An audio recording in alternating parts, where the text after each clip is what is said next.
welcome everyone. I'm Lisa Greenleaf speaking to you from Bolton, Massachusetts.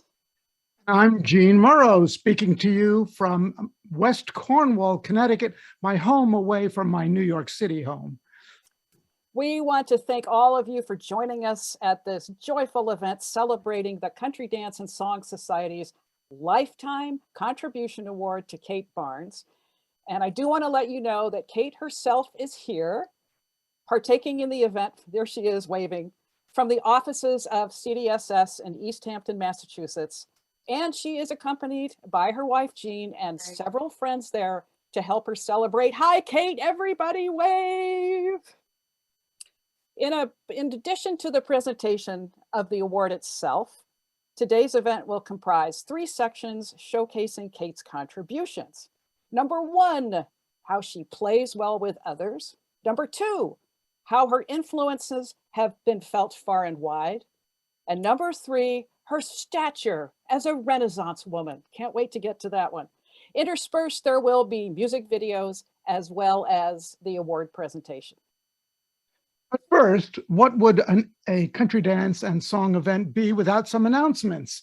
So first, we will be recording this Zoom meeting, which will last about 2 hours, and it'll be available later on YouTube and the CDSS website.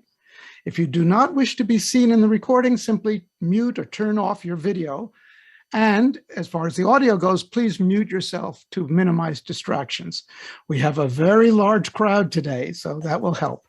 Feel free to use the chat window for comments and questions. So let's get to the first section right now. It's called Plays Well with Others. And it highlights the many bands and musicians with whom Kate has played. Thanks to Kate's photogenic style, there will be lots of photos of her throughout this event, as well as plenty more in the official scrapbook. So you will be able to revisit these fun memories. Feel free to use the chat window to type in names of people you recognize. I see some lizards. David Kaner. Oh. And now here to talk about Kate's musical beginnings is David Millstone from Lebanon, New Hampshire, who is an English and contra dance scholar, a respected dance historian, and the past president of CDSS. I've been asked to focus some on the early years. In keeping with the names at the time, I'll probably refer from time to time to Peter Barnes, but you know who I mean. He played piano as a kid, but later on he was playing guitar and banjo, singing in coffee houses, not at all involved in the dance scene at all. A friend of mine in college said, you know, come on up to New Hampshire and visit me. We can meet at this dance, this contra dance. I'd never heard of contra dancing. I was always working these terrible jobs, like janitor in the Prudential Center in Boston, or, you know, on an assembly line in a t-shirt silk screening factory. But I lived for the Saturday night dance up in Fitzwilliam. I didn't even have a license then. Thank God, Ernie Spence, my former high school vice principal, who I never saw because I was such a damned good kid, he was always going up there. He would just give me and lots of other kids my age rides up to the dance. And I thought maybe I can learn some of these melodies on the flute. That's how I started. I actually started playing contra dance music on the flute, not the piano. The Fitzwilliam Town Hall, and the band's up on the stage, and I was playing off in the bleachers, you know, just kind of doing harmonies because they couldn't even play the melodies. And McQuillan sees me doing this, and he says, "You!" And I'm like, "What? What?" And he says, "You, get up here!" And I thought I'd done something really wrong. So I grabbed my flute, walk out of the stage with fear and trepidation, and he says, "You, sit there!" And he brings his piano case over. And he wanted me to sit down and play with the band. There's no word to describe how I felt, how honored I felt that he would include me in on that, and that he wanted to hear me play. And I didn't play that well, I'll tell you that. I was intrigued by the music that I was hearing at these contra dances, and I thought I'd like to play it. Peter would bring his flute and his banjo to Fitzwilliam, and at the break, sometimes when Mac vacated the piano stool, he'd sit at the piano and play. Fiddler Donna Hines, now Donna Hebert, and Peter, now Kate, would jam. After one session, this is in the mid-1970s, Donna asked so what are you doing on Tuesday nights? She had been asked to form a band for a new dance series that Boston Center CDS was starting up with Ted Sinella and Tony Parks as the callers. And when Ted was the caller, Tony could play piano, but when Tony was the caller, they needed someone on the piano. That band in time became Yankee Ingenuity, originally with Donna on fiddle, Tony Parks on piano and calling, Jack O'Connor on tenor, banjo, and mandolin, Hank Chapin on bass, and Peter on piano and flute or whistle. And over time, new members joined: Cal Howard on bass, Joyce Desmarais on hammer dulcimer and percussion, Ross Barenberg on guitar, Ruthie Dornfeld on fiddle, and Mary Lee on fiddle. And the band's Kitchen Junket album came out in 1977. At that time, it was common for musicians to play in unison. But Yankee Ingenuity started bringing in harmonies and counterpoint.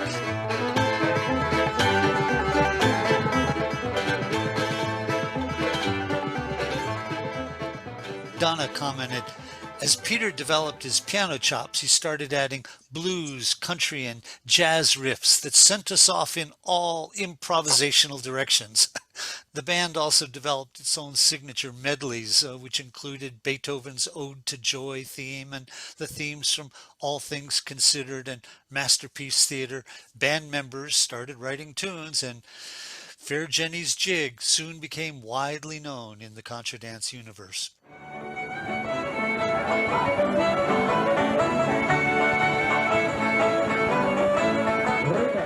In 1978, Yankee Ingenuity split off from Boston Center to start its own successful Monday night dance at the Scout House in Concord, Mass., and also started up the Christmas Cotillion, a big yearly dress-up event. Join hands, go forward and back. Turn, partners, two-hand turn.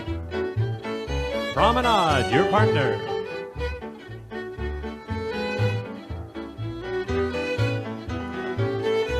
Head couples, right and left. A few years after the start of the Yankee Ingenuity dance, Todd Whittemore started up his Thursday night VFW dance in Cambridge with a rotating cast of callers and musicians, and Peter was a regular in the mix, often playing with Rodney and Russ Barenberg, and all three of them appeared later on the 1985 release of Airplang, which is widely credited with unleashing another new wave of creativity in the contra dance world.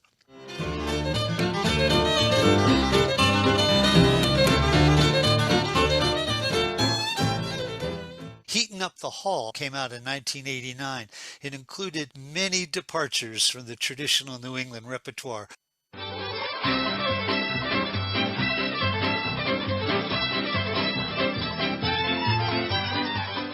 Mary recalls, it was a good example of what we did. It pushed the envelope some. Dudley was horrified, too jazzy. There's little doubt that in the Boston area at the time, Yankee Ingenuity was in the forefront of creating a new style of contra and square dance music, and it was Peter Barnes at the piano that was helping to drive that new style. I got to dance in the Boston area on occasion those years, coming down from New Hampshire, and it was a thrill to be part of that scene. Congratulations, Kate, on this much-deserved honor, and I'm looking forward to many years of working with you and enjoying your music to come. Thanks. Thank you, David, for that beautiful video. Next up is Mary Lee, longtime master of the violin and viola, who played with Kate in many venerable English country dance bands, including Bare Necessities, and of course, Yankee Ingenuity, which David told us about. Also accomplished in South American styles, as is Kate, they share a long and intense friendship as musicians and more. Here's Mary with a little video.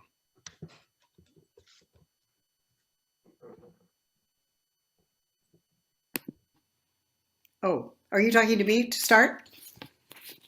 Okay, I'm not doing a video. I'm just here. Oh. Sorry. My bad. I thought maybe you were showing something I didn't know about. Hello, everyone. I'm going to have to read this because there is so little time and I have to just kind of cruise along here. So There is no one whom I've played with longer and in more circumstances and in more diverse configurations for all kinds of dance music than Kate. 42 years, in fact. That's a long time. I can't believe we have been trail buddies all this time and feel extraordinarily fortunate to have been in the company as a working partner with someone so creative, so intensely funny and talented, musically savvy and quick, so interested and accomplished in many, many ways, musical and non-musical. Never a dull moment. I feel that she has been a major gift to the dancing and music world in ways apparent and maybe not so apparent. I first played with her back in 1978 at an outdoor dance in Newmarket, New Hampshire that Todd Whittemore was running. Kate was playing stand-up bass, and from the first notes, I had an epiphany about the importance of this kind of bold, spot-on rhythmic support. It was a new experience for me at the time, and it worked to keep the band together and certainly was useful and even necessary for dancers to know their footfalls.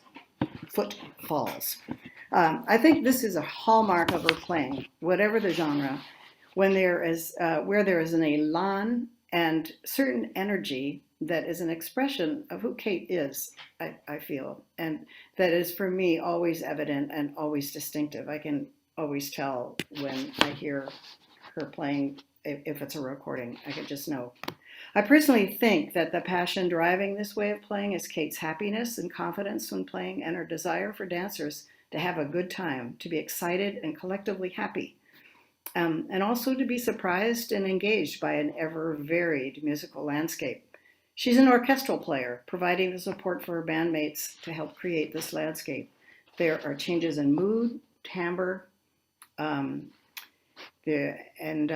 textures, infiltrations of quotes from other kinds of music, and full-blown excursions into pieces from TV tunes to classical pieces, and even different genres, like blues, jazz, etc., which was mentioned before. All are fair game.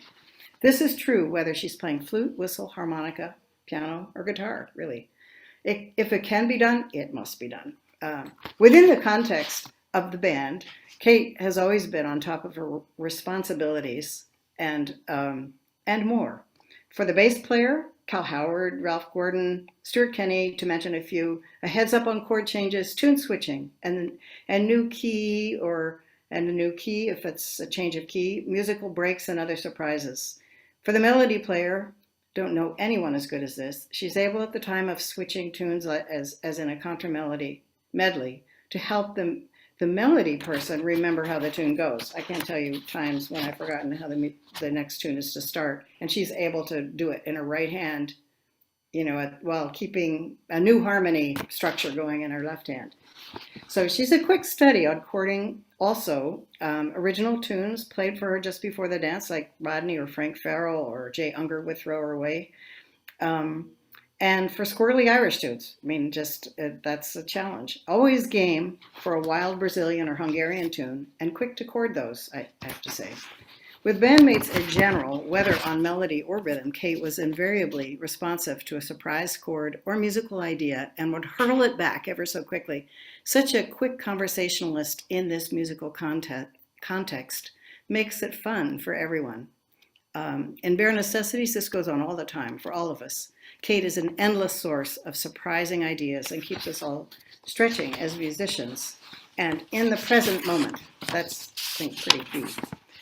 Kate has been generous with her, and now here's another aspect of it, of her playing, working well with others, has been generous with her time and expertise throughout her musical life, I feel, helping with arrangement and recording for myriad CD projects. Certainly for me personally, for my self-produced CDs, she was not only at rehearsals, but planning sessions and in the studio was just an immense help in making that experience, work well. She's very good at setting up sound systems and tweaking them for everybody on stage if that needs to be done, and actually quite generous spirited about it. And if sometimes, like on some of the cruises we went on with Ken McFarlane, the sound system was no good, she didn't kind of waste her energy getting, bent out of shape about it. She was also great at writing out newly introduced music, including for vintage dancing that BLT played for a number of years, and for workshops and dance camps as well. and for producing written explanations of workshop material for participants, not to mention her publications, which will be mentioned later on. So much more to say. In summary, I think that playing and working well with others is a hallmark of Kate as a musician, as is her humor in caps in this context, in so many different forms, whether verbal, musical, visual, all of which have kept her bandmates and the dancers amused and happy to be there. Well, those of us who were there on stage and those of us in the hall. Thank you so much, Kate, for being such a generous-hearted and extraordinary bandmate for all these years. I have learned so much and had a great time. So bless you. So now we go back to Jean Murrow. Thank you, Mary. Yeah. And my apologies for confusing your very live presentation with a video. It's all right. English country dancing and Scottish country dancing were cut from the same 18th century cloth, but over the years and under the influence of Cecil Sharp and Jean Milligan, the traditions of movement and music have diverged significantly. Kate's mastery of the distinctive modern Scottish musical tradition will be celebrated with a musical and photographic tribute by Anne Hooper and Barbara McCowan, members of the noted Scottish band Tullochgorum, representing the Royal Scottish Country Dance Society's Boston branch. Here's their video.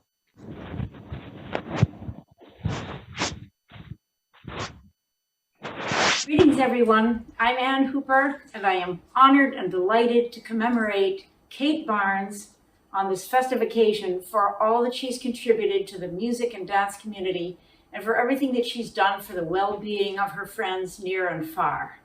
I'm sharing my corner of this festivity with my dear fiddle buddy, Barbara McCowan, my wonderful husband, Judd Webb, and my favorite Highland dancer and bass player, Robert McCowan. I knew Kate years ago as Peter, as a valued member of the dance band Tullochgorum, and I remember in particular the two wonderful Scottish country dancing tours of Castles of Scotland, on which I recall his at that time uncanny ability to rise to great heights of comedy, zany comedy, only to plunge in the next minute to the depths of War and Peace, which he happened to bring along for his summer reading. I've missed Peter greatly in more recent years, but I was thrilled to see Peter again, now as Kate, at Pinewoods Scottish Sessions this summer, and found the same essence of the person whom I'd always loved. And now, Barbara. Hi. I was chuffed, as they say in Scotland, and it's a good thing, when Peter joined our band Tullochgorum back in the 90s. And we did a lot of wonderful performances and rehearsals together, and it was just a great time. Particularly the two trips to Scotland on, I think it was 1991 and 92. And apparently he was quite excited, especially about going to Skye. So I wrote a tune called Peter Barnes' Trip to Skye. And it's in the style of a Cape Breton march. It's sometimes also danced as a strathspey.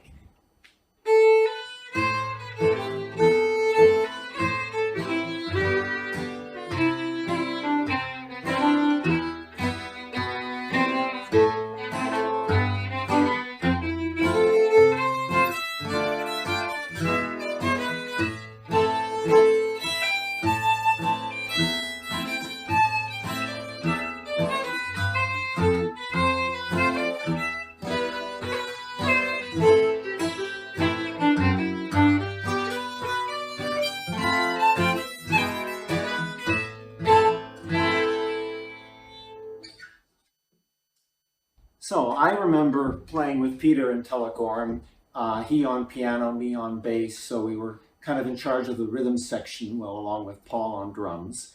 But especially Peter and I were in charge of the bass lines. We had to sort of synchronize those, especially when there was a rhythm break coming up. We had to get it right together, but we often didn't plan those in advance. They were kind of extemporized. And so we took this mind meld. We were all on the same wavelength, and then executed them right together. So that was a lot of fun, and I miss playing with him. And then this past summer, it was nice at Scottish Pinewoods when Kate performed at the staff concert. And she sang a couple of songs that were so in the spirit and humor of the Peter that I remember, that it was nice to see that continuation of the person that was so familiar. I only knew Peter as a versatile Scottish musician, strong on piano, who could also play flute and penny whistle. Above all, he was very witty. I only recently met Kate at Pinewoods, where she stood tall on piano and played the penny whistle like I have never heard it played, much to the inspiration of the dancers. But only in a couple of chance conversations did the full extent of her wit strike me. She has been exploring a most puzzling paradox that has occupied philosophers and physicists for decades, namely how quantum mechanics, the most successful theory in the history of physics, can nevertheless be deemed incomplete because of its probabilistic uncertainty principle. God does not play dice, as Einstein put it. How enjoyable it was to share my own puzzlement over this paradox with such a hot penny whistle player. Here is to the essence of the Peter we knew and the Kate we embrace. Here is to the essence of Peter, and now to the Kate whom we love and embrace.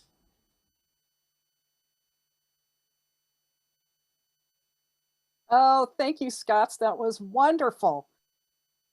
So to continue this theme of all these fabulous people with whom Kate has played, we have a band slideshow montage that was put together by Boston singer and dancer Ann Goodwin. And the accompanying music is A Solstice Snow by Kate Barnes, played by the inimitable Bare Necessities.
Wow. BMI and ASCAP are going to have to create a whole new division to cover all the ensembles that Kate has played with over the years. Next up, we have Karen Axelrod. Karen's been everywhere recently herself, lending her extraordinary talent as an accordionist, pianist, MC, comedian, whatever. Can I make this larger? A gifted improviser. She's been the perfect foil for Kate at numerous English dance events and is a regular bandmate in the Third String Trio. Here's a little video from Karen. I'm Karen Axelrod, and I've played a bunch with Kate over the years in a few bands. In Third String Trio, Kate's inspired guitar playing anchors our old world cafe music. And in Cilantro, that's with Kate on flute and whistles, and Mary Lee on violin and viola, and me on piano. And I realized I have 4 important criteria when choosing a bandmate. Criterion number 1, satisfying to play music with. And Kate is exceedingly satisfying to play music with. She's creative on every instrument that she plays, and she plays many of them. She listens, there's always give and take. She supports musicians and bandmates both musically and emotionally. And she makes me feel safe trying new things because I know she is not judgmental. She can be playful, but she can also be serious. And she is always willing to try new things. Criterion number 2, good sense of humor. Kate doesn't have a good sense of humor. She has a great sense of humor. Musically, she's really playful, but equally important, when she isn't playing, she can also make me laugh. There are plenty of times when the mood needs to be lightened for various reasons when we are gigging or traveling to a gig. So Kate has provided me with hours of entertainment at dance weeks or in cars, in a car driving to gigs, or on airplanes going to gigs. And Kate's written word is also very clever. Who doesn't love reading her liner notes for CDs or the introductions to her 3 volumes of English country dance tunes? And did you know that there is a fart app for tablets and iPads that makes fart noises? Kate does know that. And did you know that one can place one's tablet under the seat of the program chair at a Pinewoods Dance Week staff meeting and set the app to go off?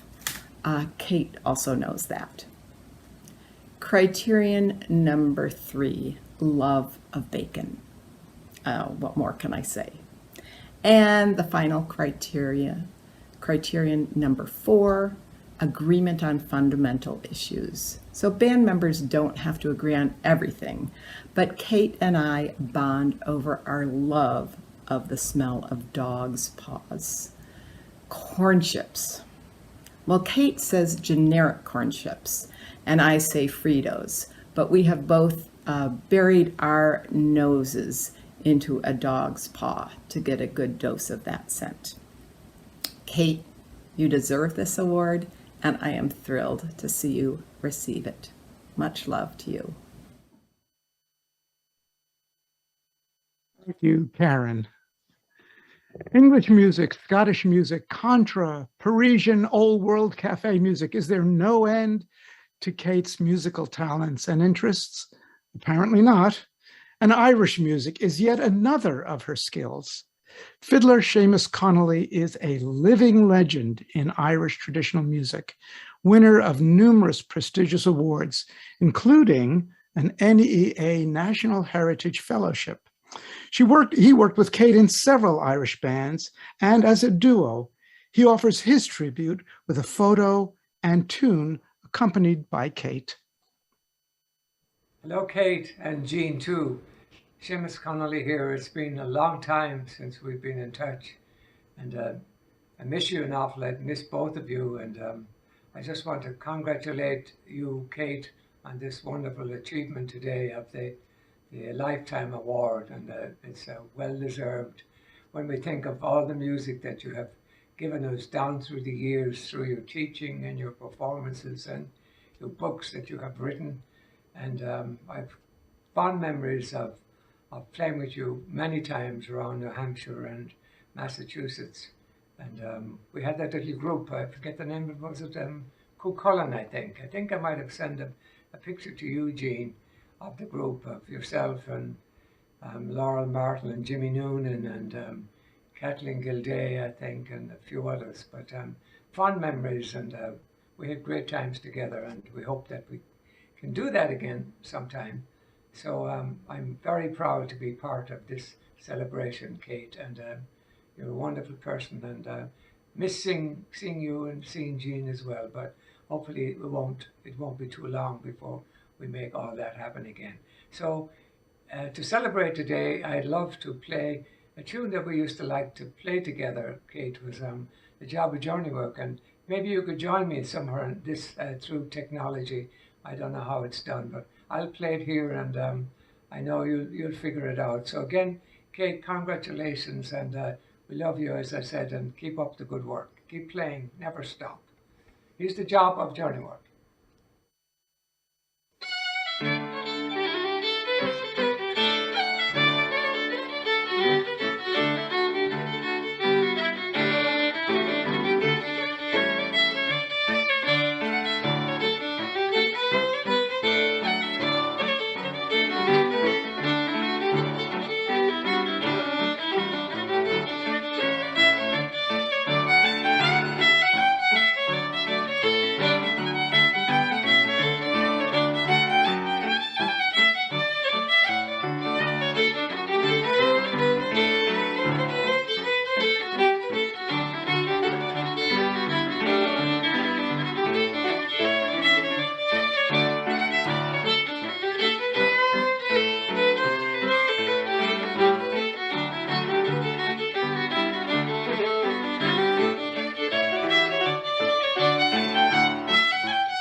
Ah, Seamus and Kate together. Hooray! That was wonderful. So back when Kate was living in Boston, you could find her playing at NEFA, the New England Folk Festival. In fact, she was playing in so many bands that the program committee had a special Barnes band double check to make sure Kate didn't conflict with herself as she played for Scottish dancing, English dancing, contra, vintage, and whatever concert somebody else had pulled her into. And Kate was also one of the conductors of the large open festival orchestra, where people would just show up and sit down and play. And her legacy lives on because she was the first to introduce printed signs for the band to see her while she was conducting. And it was a great way of creating spontaneous arrangements with this giant group of people. And while it certainly upped the entertainment factor for those people watching, what it really did was elevate the orchestra's sound and camaraderie, because of course she always had funny signs and they laughed along with her. And then all of this had a really positive effect on the dancers. So here's a 1986 interview with Kate at NEFA in Natick, Massachusetts, as videotaped by Steve Langford. Well, I don't know. First memories are just coming and playing in the halls, just jamming all the time. And let's see, they didn't have a piano out then, and I was playing the fiddle back then, actually. So I would play the fiddle, and my friend Alan McIntyre would play the melodeon. And we just spent so much time just playing tunes like that, and jamming, just the two of us, and then crowds would swell around us playing the tune, and they'd fade away and we'd still be playing. But I like playing in the festival orchestra too. What's that? It's this big conglomeration of musicians that converge to play for callers who call in the main hall in the evenings, I think. And that's where most of my friends hang out and play. And there's no microphones around that are really going to pick you up, so you can play anything you want, and no one is too critical.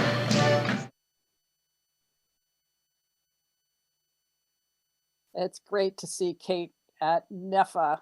You can hear the Morris dancing going on in the background, which is also classic NEFA. Up next, we have fiddler Dave Langford, who is a longtime close friend of Kate's, and they have played in several bands together, such as the Latter-day Lizards and Les Z-Boys, and also as a dynamic duo for various contra dance events. Dave is here to introduce a Contra Tunes medley. And while the medley is playing, I encourage you to get up, move around, and dance. But keep your eye on your screen because it's really fun to see who's playing. Here's Dave.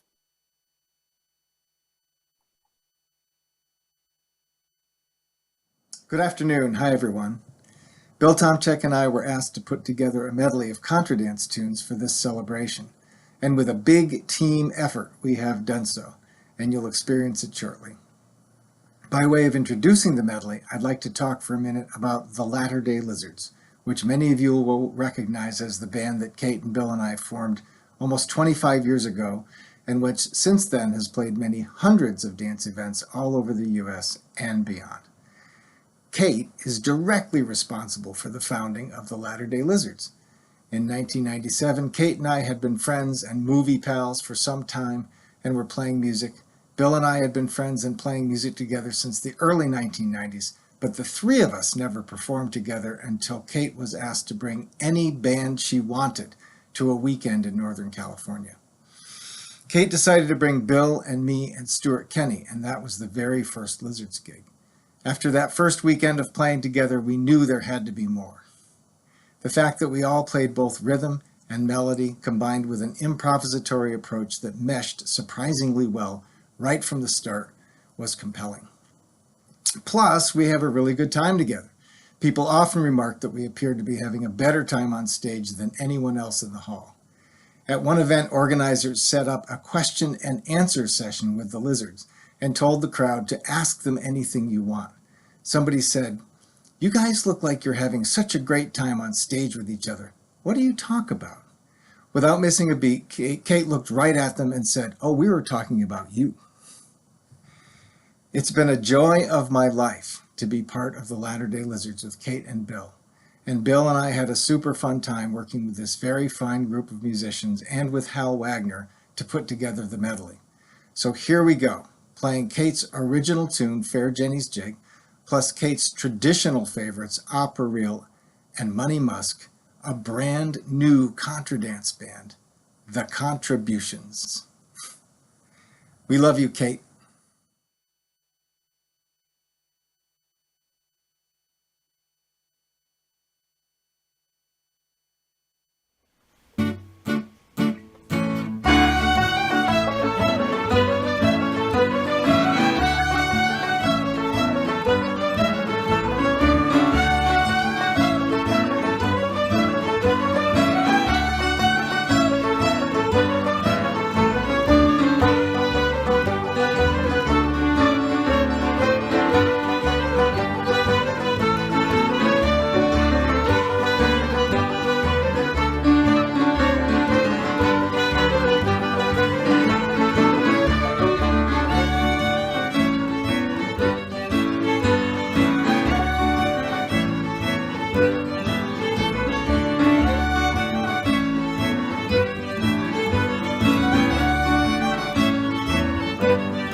You're muted.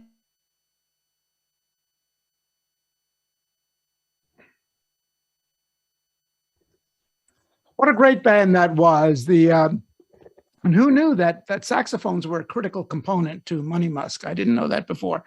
Great set of tunes, great playing. And that brings us to the third section in this wonderful celebration.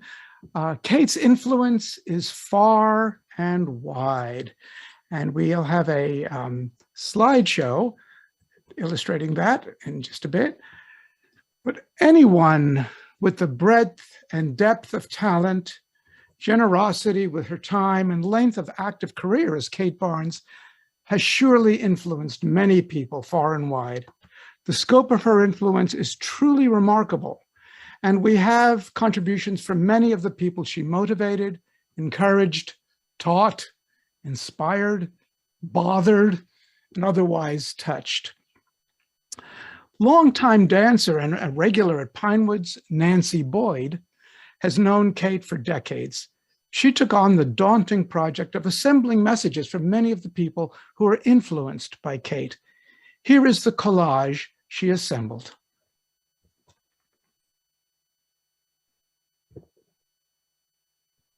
Both Kate and Jean, my wonderful aunts, have been role models in my life since I was a kid. Playing English dances with Kate, Thanksgiving fiddle sessions, observing their strong, healthy marriage, sharing everything from deep conversations to tea parties with my kids to movies and shopping. Kate inspires me as a musician, as family, and as a person. Much love, Wump. I'm Nancy Boyd. 20 years ago, a bunch of Kate admirers gave Peter a new wig for Christmas. Her thank you note changed me forever. Her profound outpouring of emotion jolted me and left me with a new appreciation of the trans world. In my naivete, it was just a new wig, but she was thanking us for accepting her very person. How had I not noticed that this beloved musical genius, this giving person and star of our world, felt so at odds in hers? Thank you, Kate, for all you give and for your influence on me. I'm Virginia Van Scoy, and my life is so much richer for having known Kate Barnes for the past 4 decades. Her music has brought so much joy and beauty into my everyday life, and I'm so grateful for all that she brings to our community. Her lively intelligence, her creativity, her curiosity, her very wicked wit, and most of all, her integrity and generosity in bringing her authentic self. I'm Deb Carl, English dancer in Boston. Who is Kate? Versatile musician, talented potter, compiler of tunes, electronics tinkerer, and a good friend. Lots of love to you, Kate. Congratulations on your much-deserved award.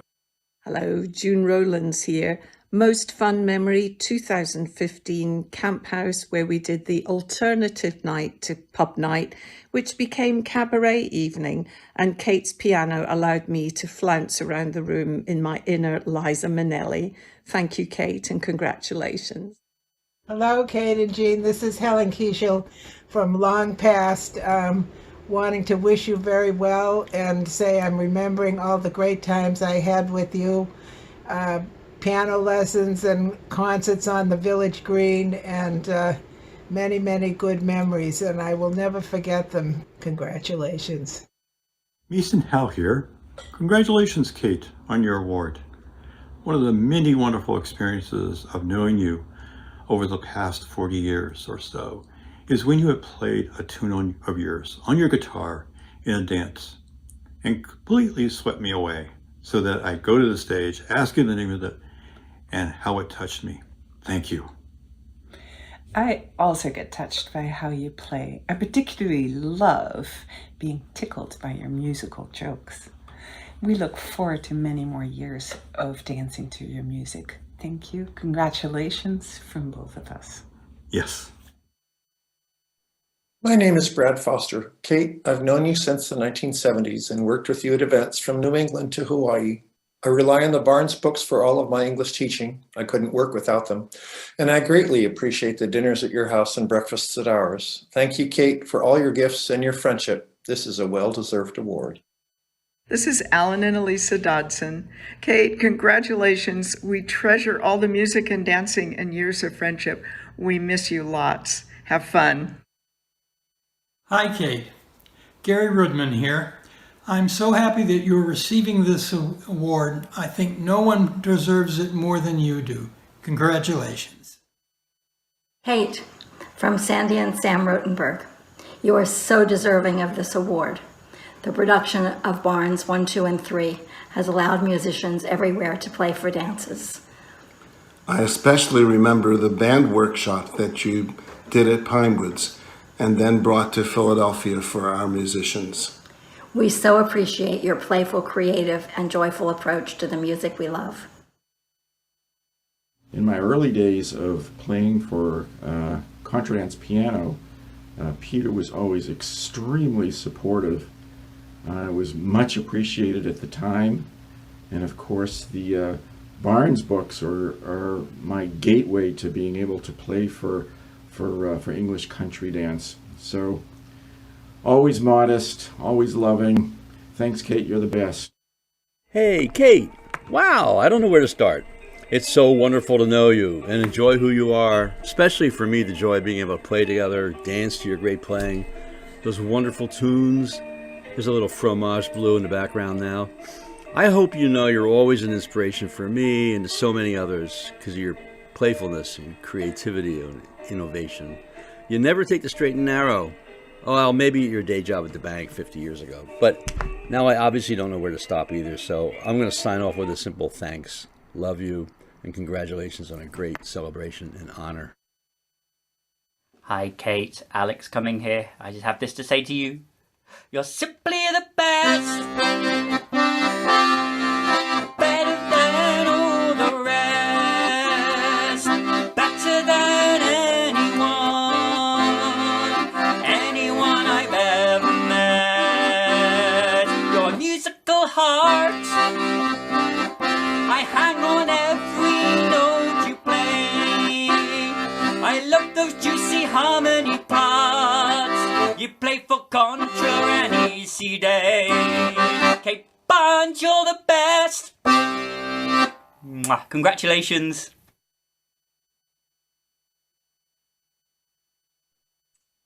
Wow. Thank you, Nancy, and to everyone who contributed to that collage. Next up is pianist Jacqueline Schwab, who is one of those rare people who truly needs no introduction to a community like ours. So unlike MCs with Logorrhea, I won't provide one.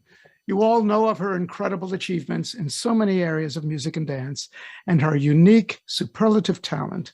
So let's use our time to let her speak for herself. Here's Jacqueline. Hi, everybody. Edmund and I have had technical failure this afternoon, so even though we had set up a fancy setup where you would hear me well, it just failed. So I'm back onto my computer.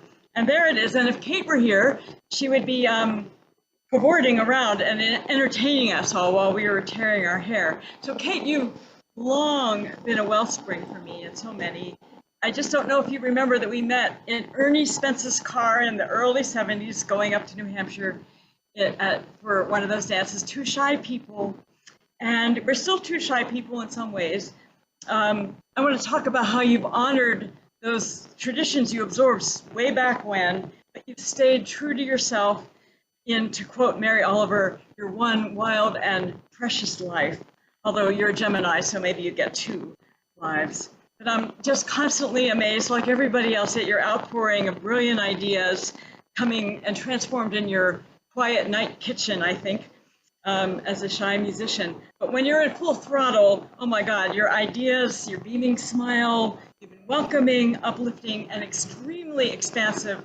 Certainly for me as a musician, you really have helped me and so many musicians get out of our bodies, out of our skins, and just play.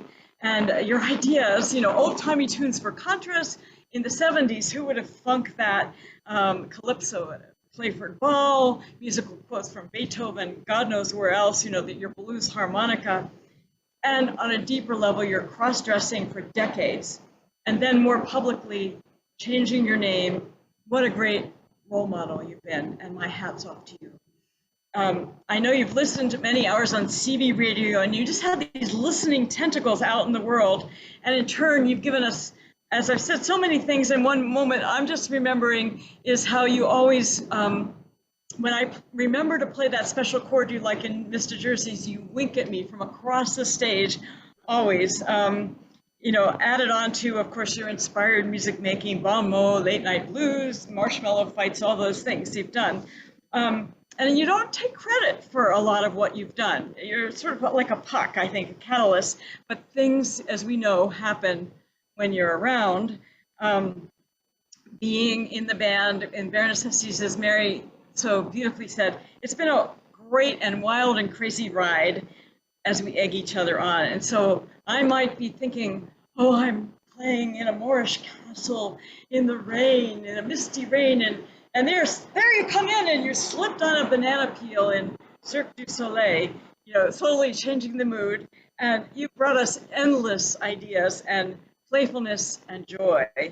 I have to roast you here. Your motto has been easily amused. And once at a long ago recording rehearsal, you and Earl melted an LP, this is a long time ago, over the stove just to see what would happen. It was dramatic. At the same time, I'm going to talk about this show producer for a show said, above all to the cast, fast and funny, fast and funny, fast and funny. And that's antithetical in a lot of ways to our folk, 25 verses of a murder ballad or trance-like rounds of a contra. But you've brought, with your sparkling wit, you've brought fast and funny to the folk scene to a new transformative height. And so you might do that by playing a wrong note, an edgy move. And out of that, you encourage us all in the room to get out of our heads and live a little bit. And callers look at you at their peril. I've been a caller, so you're often playing out of the wrong end of your flute. We've all seen that, or using it as a telescope or a pea shooter. In my caller days, you more than once made me snarf a glass of water right before I was going to say, listen for the upbeat, and there I was, not able to talk. But after all these funny things, it doesn't mean you haven't had your sorrows, and you can play in a piercing, soulful way. I'm thinking of how you play the Irish air, Were You at the Rock, and that really taps into world sorrows and listeners and lighten their loads. So just a few more vignettes before I get the hook. From you, I first heard the term PSO, piano-shaped object. When Gene, who just introduced me, was producing our Boston Center recordings, he would exhort us to play with more schmenge. Well, I think either Gene or Kate made up that word somehow when they're bantering. It's a faux Yiddish word, but you instantly know what it is. Once coming home from a folklore village weekend where I was calling with the Bears, my Not in Barnes tune book suddenly had a newly labeled spine, Sex Pistols, 1969 to 74 Techno Funk Collection. And I don't know if that was your work, but it's suspiciously yours. My last one, In the Days of Yore, you suggested we print Bare Necessities motorcycle jackets with our motto on the back, live hard, die young, play in 3/2 time. Well, Kate, even if in some ways you are still a kid in the candy shop of life, you have made your mark without having to die young.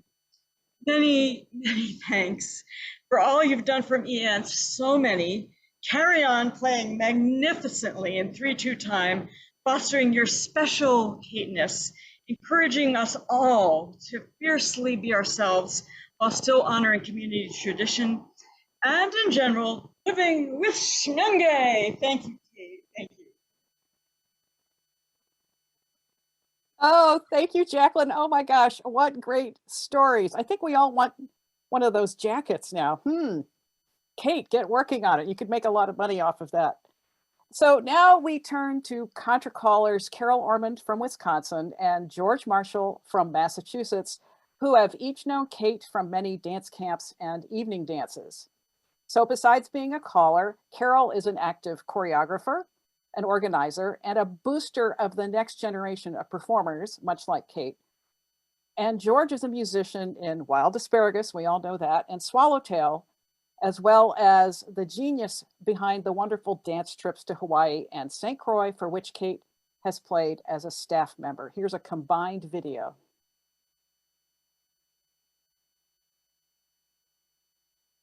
Hello, everyone. Kate! I'm so thrilled that CDSS has chosen to honor you with their Lifetime Contribution Award. You're so deserving. I could go on and on about why, but I'm going to talk about just a couple of things. Beyond your own virtuosity on a staggering number of musical instruments, I think one of your greatest contributions to our community is the music workshops, especially band workshops that you lead at dance weekends and camps all across the country.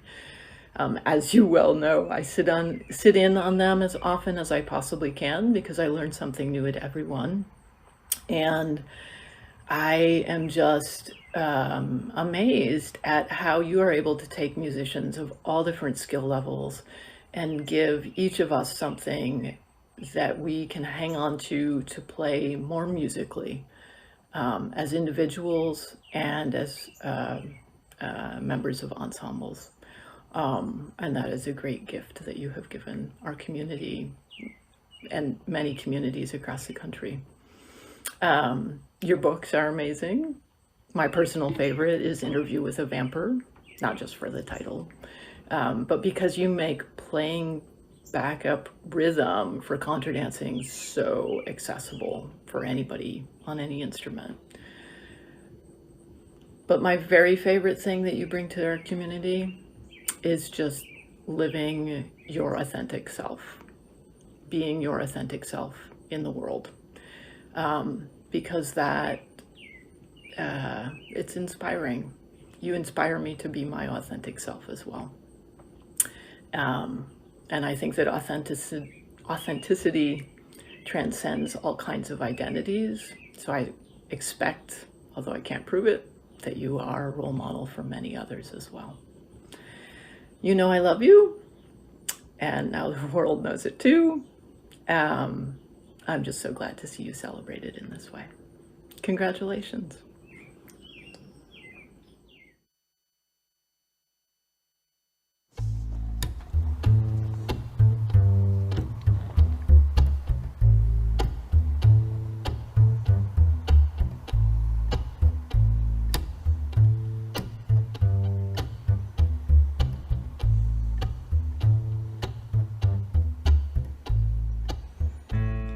We have come to be danced, not the pretty dance, not the pretty pick me dance, but the claw our way back into the belly of the sacred sensual animal dance. The unhinged, unplugged cat is out of its box dance. The holding the precious moment in the palms of our hands and feet dance.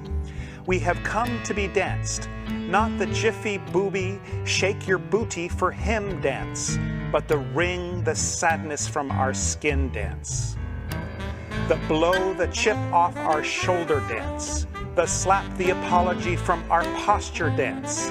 We have come to be danced, not the monkey see, monkey do dance. 1, 2, dance like you. 1, 2, 3, dance like me dance. But the grave robber, tomb stalker, tearing scabs and scars open dance. The rub the rhythm raw against our souls dance. We have come to be danced.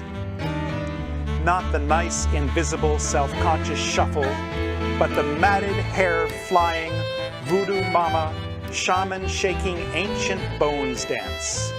The strip us from our casings, return our wings, sharpen our claws and tongues dance. The shed dead cells and slip into the luminous skin of love dance.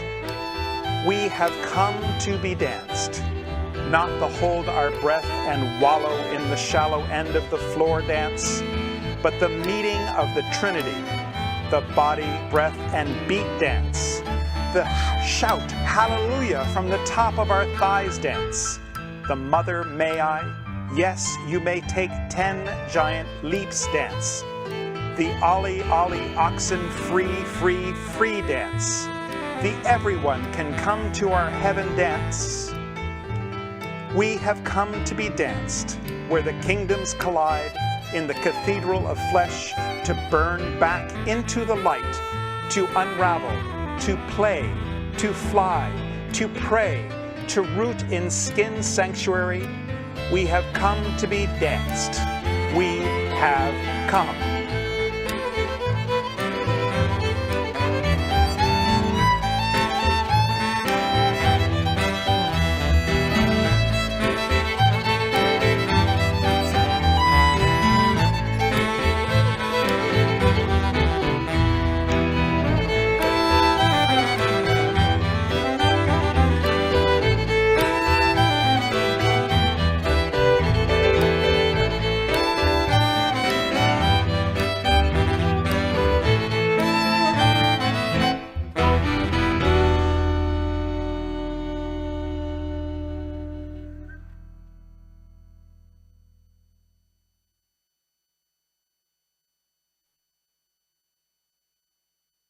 Oh, wow. Thank you, Carol and George. Wow. Love to hear the lizards playing in the background with that poem and those great photos.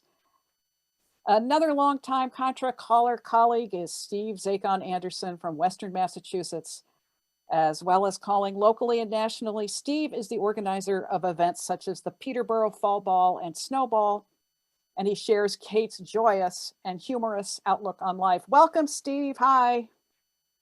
Hello, thank you so much. Here with Betty as well. And Kate, we're just so thrilled with this honor you're receiving. It's so well deserved, as so many people have shared already, for your music, for the books, for your teaching. But I wanted to focus on the joy, the laughter and joy that you bring and that you share and that you radiate to the dancers. I can actually blame you a little bit for making me want to get up on stage. I remember some early dances you were playing, and I knew we were having fun on the floor, but then I would look up and think how much fun you were having up there, and it was like a When Harry Met Sally moment. I thought, I'll have what they're having. I really did want to be part of that because of the joy that I saw. So over the years, everywhere we've been, played together, Concord, Greenfield, and as Lisa mentioned, the balls, all the balls in Peterborough. It's always been really a joy to play with you and to be with you. Your humor is so evident, your joy and humor is evident in your music. When at the keyboard, you give us a little twist, something we notice on the floor, something that feels unexpected to us mere mortals, but it would always bring a laugh, and sometimes we'd even start singing along. But also, as others have mentioned, your quick wit is evident verbally as well, when you always seem to have a perfect response. Whatever line or joke someone throws your way, you've always got just the right response. An example of a twist that comes to my mind is from Ogon's camp years ago, when Sam and I prepared a skit and we invited you to help us with it. And sure enough, by the end of the skit, you had added a twist of your own that delighted everyone and surprised us too, that we didn't know it was coming. And that was a really fun thing for you to do. So just want to thank you for years of camaraderie on and off the stage, for making the Route 2 commute bearable many times over, including our midnight flat tire escapade, for being a great roommate at some dance camps, for always being a reliable anchor on stage, especially always keeping the dancers in mind. But most of all, for reminding us why it is we do this crazy stuff, and it's about having fun. And the line we've said many times before, we don't earn much to not have fun, has certainly been lived out over the years. So from Betty and myself, and for all of the above, thank you so much. Congratulations for this great honor, well-deserved, and we love you. Oh, thanks, Steve. It's good to see you and Betty there. Coming up next is New York area dancer and organizer Susan St. Germain, who has worked with Kate on many English dance events. I'm not at all surprised that Kate Barnes has been chosen to receive the Country Dance and Song Society's Lifetime Contribution Award. When one considers all the great gifts Kate has bestowed on our community, it is abundantly clear that she is well deserving of such major recognition. Thank you, Kate, for providing us countless occasions to experience joy and happiness through your many talents, your resourcefulness, your musicianship, consistently helpful guidance, your insightful views and ideas, and your grace and good humor. My memories of Kate span more than 40 years, beginning in the mid to late 1970s with live music at Pinewoods Camp, and then listening and dancing to Bare Necessity's first LP, Take a Dance. 1983, Rounder Records. As more and more dance events were happening in those early years, Kate recognized the need for musicians to have a handy collection of dance tunes available to take to gigs. So she set to work researching and collecting hundreds and hundreds of tunes and then publishing them. In 1986, out came Volume 1 of the Barnes Book of English Country Dance Tunes, Blue Barnes, subsequently expanded in 1995. Then in 2005 came Volume 2, Red Barnes, with 400 more tunes. And now there is Volume 3, Green Barnes, all making a comprehensive, excellent, and very valuable resource for musicians, teachers, callers, dancers, everyone. Kate's musical abilities and repertoire encompass many other styles beside dance tunes. I've heard and seen her playing centuries-old melodies at Early Music Week, and recently at one of Country Dance of Westchester's December holiday parties with Bare Necessities. I was surprised and delighted when, before the dancing began, I heard Kate warming up her guitar fingers, super dexterously playing a famously difficult guitar riff of Lindsey Buckingham's from Fleetwood Mac. Oh, and have you seen that Kate Barnes loves to dance? Whenever possible, and when not needed to play music, she'll eagerly jump onto the dance floor and join the dancing with great grins of enthusiasm. My grateful thanks to Kate and friends for helping to build a wonderful treasury of lovely memories for me and for many other folks. I hope that these little vignettes and remarks of mine will evoke loads more fine memories in all of you. Onward, Kate and family and friends, to continue this radiant sharing of love and joy. Oh, thank you, Susan, so much for showing the books. It's really great to see B1, B2, and we know about B3. So up next now is Richard Powers from California, who has prepared a video for us. Richard is a vintage and contemporary social dance specialist, an organizer, choreographer, and instructor at Stanford University, and yes, also a fabulous dancer. Here's Richard. Hello, everyone. Hi, Kate. Congratulations on your well-deserved Lifetime Achievement Award. I was so happy to hear about this recognition. And I'm also happy and honored to have a chance to say a few words here among this distinguished gathering of musicians and dancers and artists. So our connection goes back 35 years or so to Pinewoods and various Vintage Dance Weeks and workshops, like you're playing for 5 years in a row at my Vintage Dance Week in Cincinnati. But when I was directing a dance week, I was too busy running around to really hang out with you. So I love the pace of Pinewoods, which gave us a chance to visit and to get to know each other better. Like discovering that we both weighed 120 pounds in college, or when we worked together on a new contra dance I was writing called Childhood Jigs. Remember that one? Hey, for those of you who don't know that one, the music that we brainstormed was jigs from our childhood TV shows. Leave It to Beaver, Mr. Ed, the Alfred Hitchcock Hour, the Addams Family, and the Mickey Mouse Club. Yep, they're all jigs. And Kate did most of the work on putting it together. So I found a few photos, not many, from some of our past gigs together. I couldn't find any photos from the many times that you played for my classes and dances in the 1980s. But I think this one is of the Newport Vintage Dance Week, isn't it? 1990. And here is the Mohonk Mountain House in 1991, 30 years ago, with Mary Lee, Jay Unger, and Bill Chomchek. This is 2 years later in Cape May, New Jersey. And here, properly dressed, almost 30 years ago. And now more recently, 4 years ago at the Cincinnati Vintage Dance Week with a wonderful reunion of BLT, Barnes, Lee, and Tomczyk. So, you know, Kate, the only thing that feels weird about your Lifetime Achievement Award is that name. The Academy Awards gives Lifetime Achievement Awards, and they are invariably given at the end of someone's career. Not only retired, but sometimes too frail to come to the podium.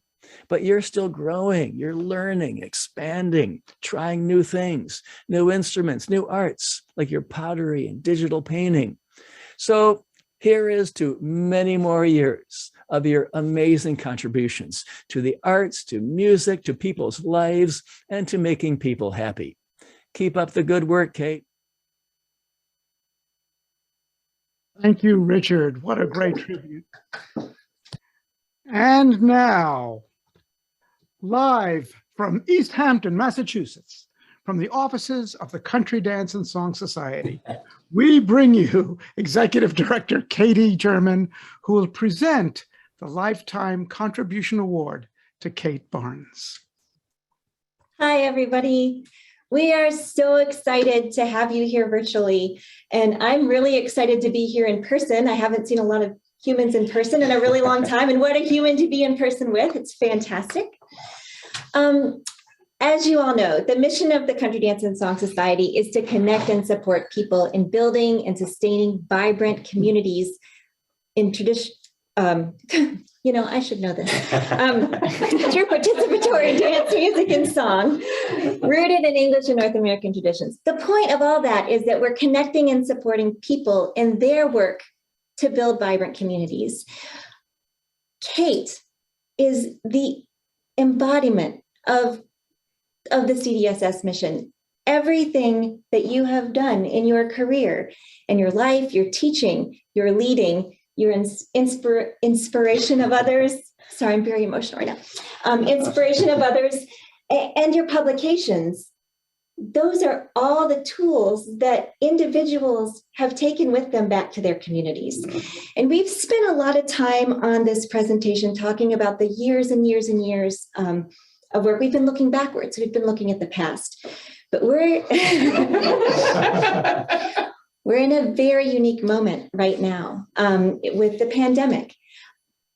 You were nominated before the pandemic started. Right. This is the 2020 Lifetime Contribution Award ceremony, in case we forgot to make that clear. This was all true. You deserving this award was true before the pandemic came. But what I've been thinking about this past year, you and many of the other musicians who are here today, you have gotten us through. Your recordings have gotten all of us through this time where we haven't been able to, I'm sorry, this is not about me, where we haven't been able to look up on stage and see Kate and all the musicians we love. Because when we dance together, we're not just dancing with the other dancers, we're dancing with the musicians. And that's part of our culture because of you, because of what you have taught us all to be and how to do this. Now we are hopefully coming out of the pandemic. We're hoping that there's light, that we will be dancing together again soon. And when that happens, people across the country, across the world, will be putting their communities back together. They'll be getting everybody in the door, and they'll be reaching for their Barnes books and making sure everybody has a copy, because that's our common repertoire. And we're gonna be fine because of all the work that you've done for many, many decades. And to all of you musicians out there who also have created recordings for us and been inspired by Kate and inspired Kate, thank you all. So, oh, and my other note is, don't get any ideas about this, like, this is the end of your career. Dang.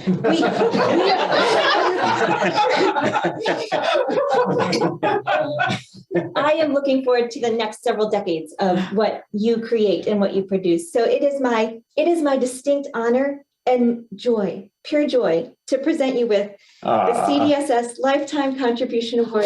Kate Barnes, here you go. Thank you.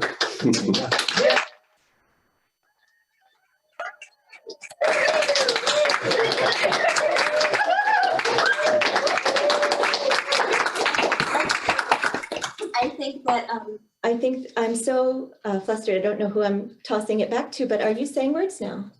Am I what? I think it's your turn to speak. Oh my God. Okay, we'll let Kate speak. All right. Unlike all you very prepared people out there who didn't use notes to talk, I'm going to read notes, mostly because I don't want to break down crying in the middle of it. I want to thank the National Country Dance and Song Society for this wonderful honor. I'm humbled by the company I'm keeping, truly, and very grateful and a little dumbfounded to be included, because all my life I've considered myself to be somewhat lazy. and this is only one of the many dualities that perplex my life. The most obvious one is gender, of course, the central theme of my life. Another duality is art versus science. I wanted to be a physics professor when I went into college, but didn't have the math chops. And my professor said, you have a qualitative mind in a quantitative field, which basically meant I'm much more interested in seeing sparks leaping through the air than I am in mass A hits mass B with a force of X pounds. So instead, I opted for the lucrative field of folk music. You laugh. And another glaring duality, a lifetime feeling of self-loathing. Look at my medicine cabinet, and that'll attest to that, versus praise received at dances, concerts, and notably, this event right now. Like many musicians I know, I've had to learn to receive short compliments in a natural and hopefully humble manner. And a lot of people feel like musicians have heard it all, that any compliment will sound inadequate or repetitive.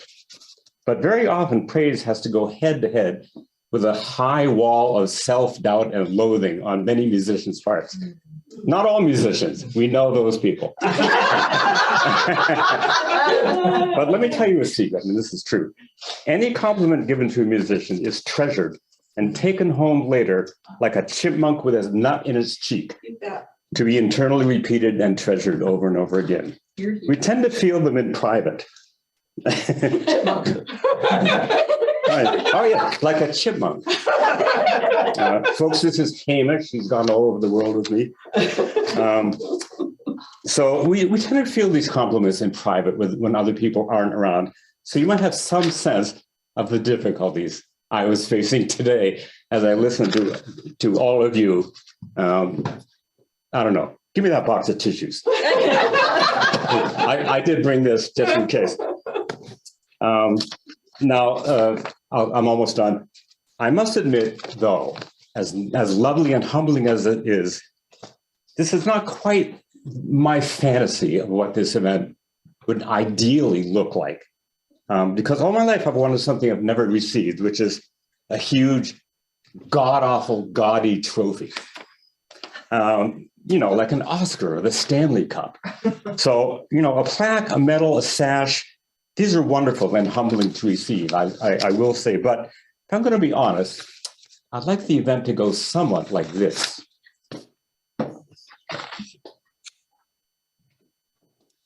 And the 2020 CDSS Lifetime Contribution Achievement Award goes to Kate, stop it. Oh my God.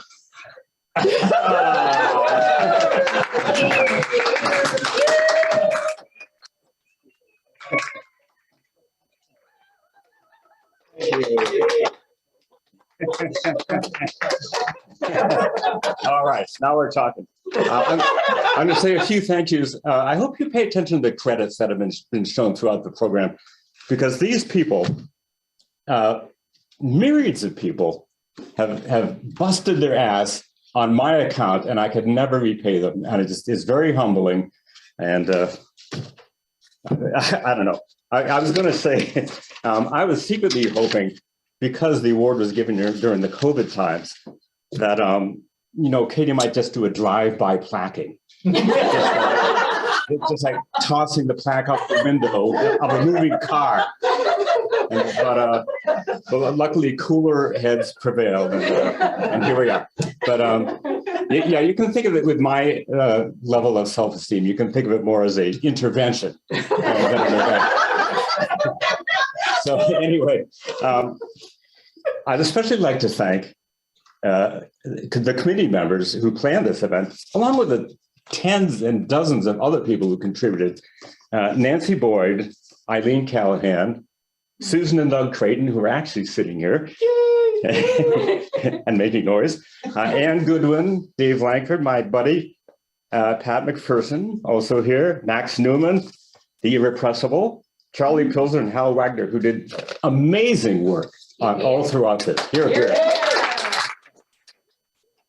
Let's see if they still speak to me after this. Lisa Greenleaf and Jean Merle, thank you. I love both of you guys. It's been my honor to work with you two.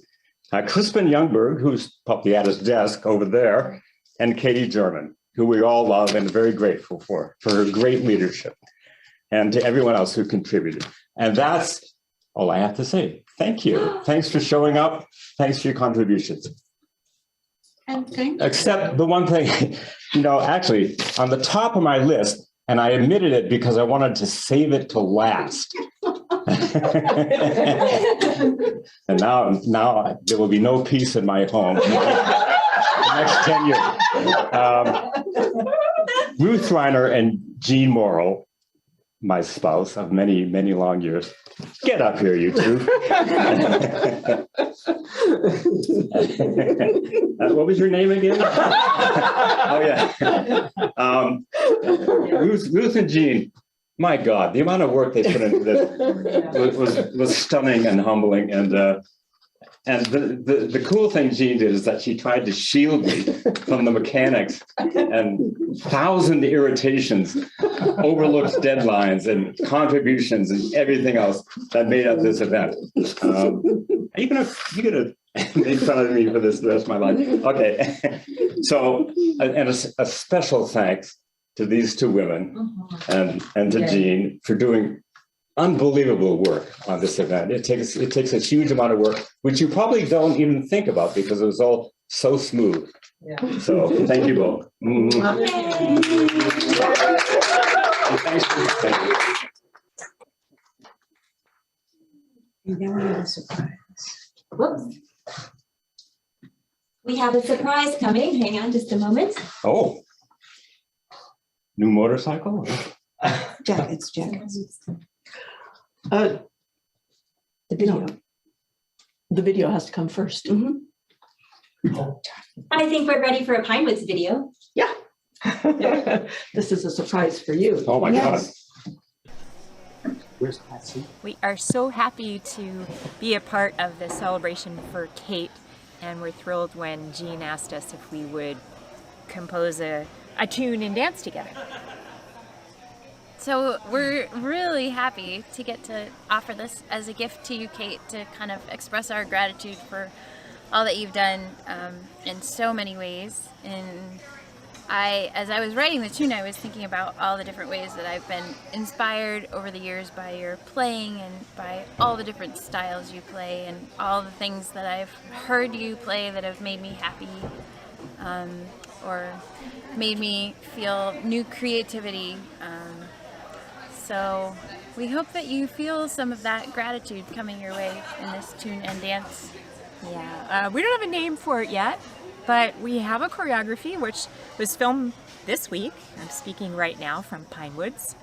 It's the first week in August, and we got a group of dancers together to dance it for you. And you'll hear music by Karen, Axelrod, Rachel, and I. And I just want to say, I miss you so much, Kate, and you are so deserving of this award. For me, if there were a Mount Rushmore that included the great personalities and contributors to country dancing, you would be up there for sure, chiseled in rock in all of your glory. It's true. Congratulations, Kate.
And here is the printed calligraphy that Susan did for Kate.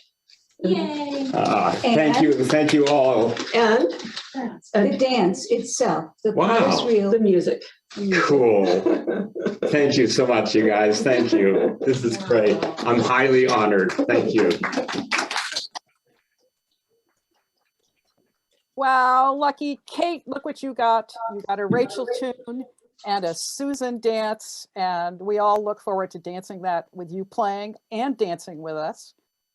So now on to part 5, Renaissance Woman.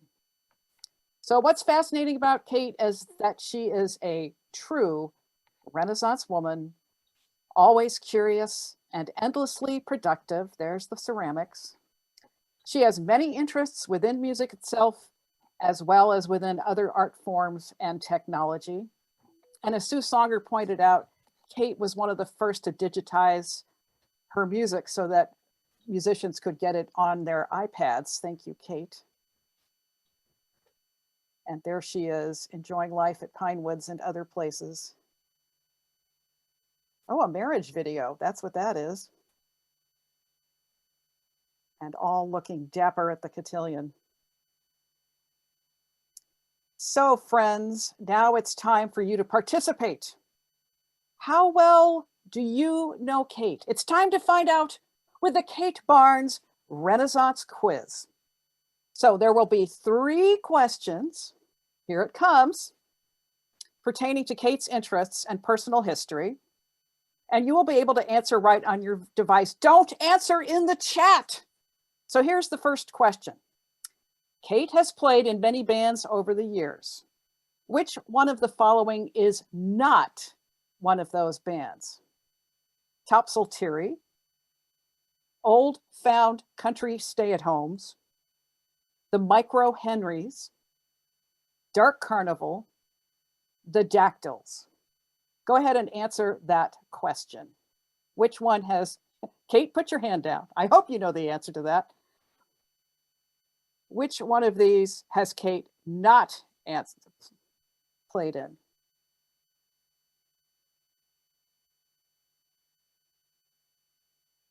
I see people are answering.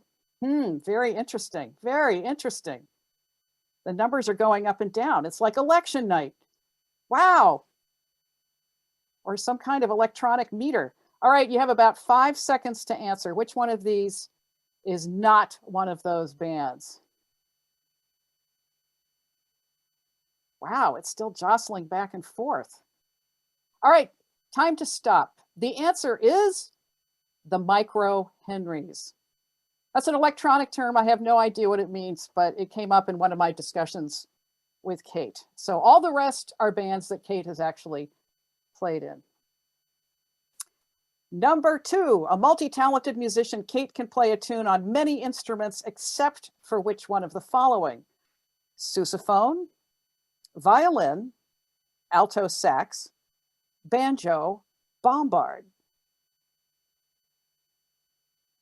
If only we had an instrument now playing the Jeopardy theme. Kate, quick, get out your flute. Oh, good, that's not one of the choices, so I didn't give it away. All right, you have 3 seconds, 2 seconds, 1 second. You might need to scroll down. Oh yeah, if you can't see it, you have to scroll down in the poll. The question is up there. All right, I'll give you another 3 seconds. 3, 2, 1, here we go. Bombard. Kate does not play the bombard because she values her neurons and keeps them intact, doing other things.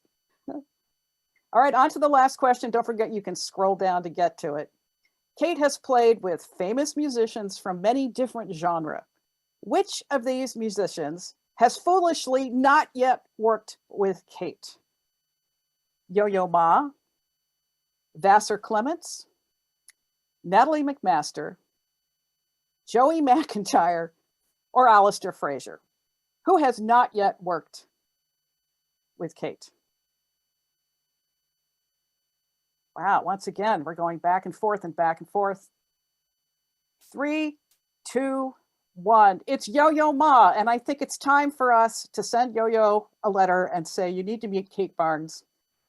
And yes, there's a story about Joey McIntyre. Kate was invited to go down to the Boston Hatch Shell and play some Irish tunes with one of the new kids on the block. You'll have to buy Kate a cup of tea at Pinewoods after hours and talk about it. Whoops, let's get that out of there.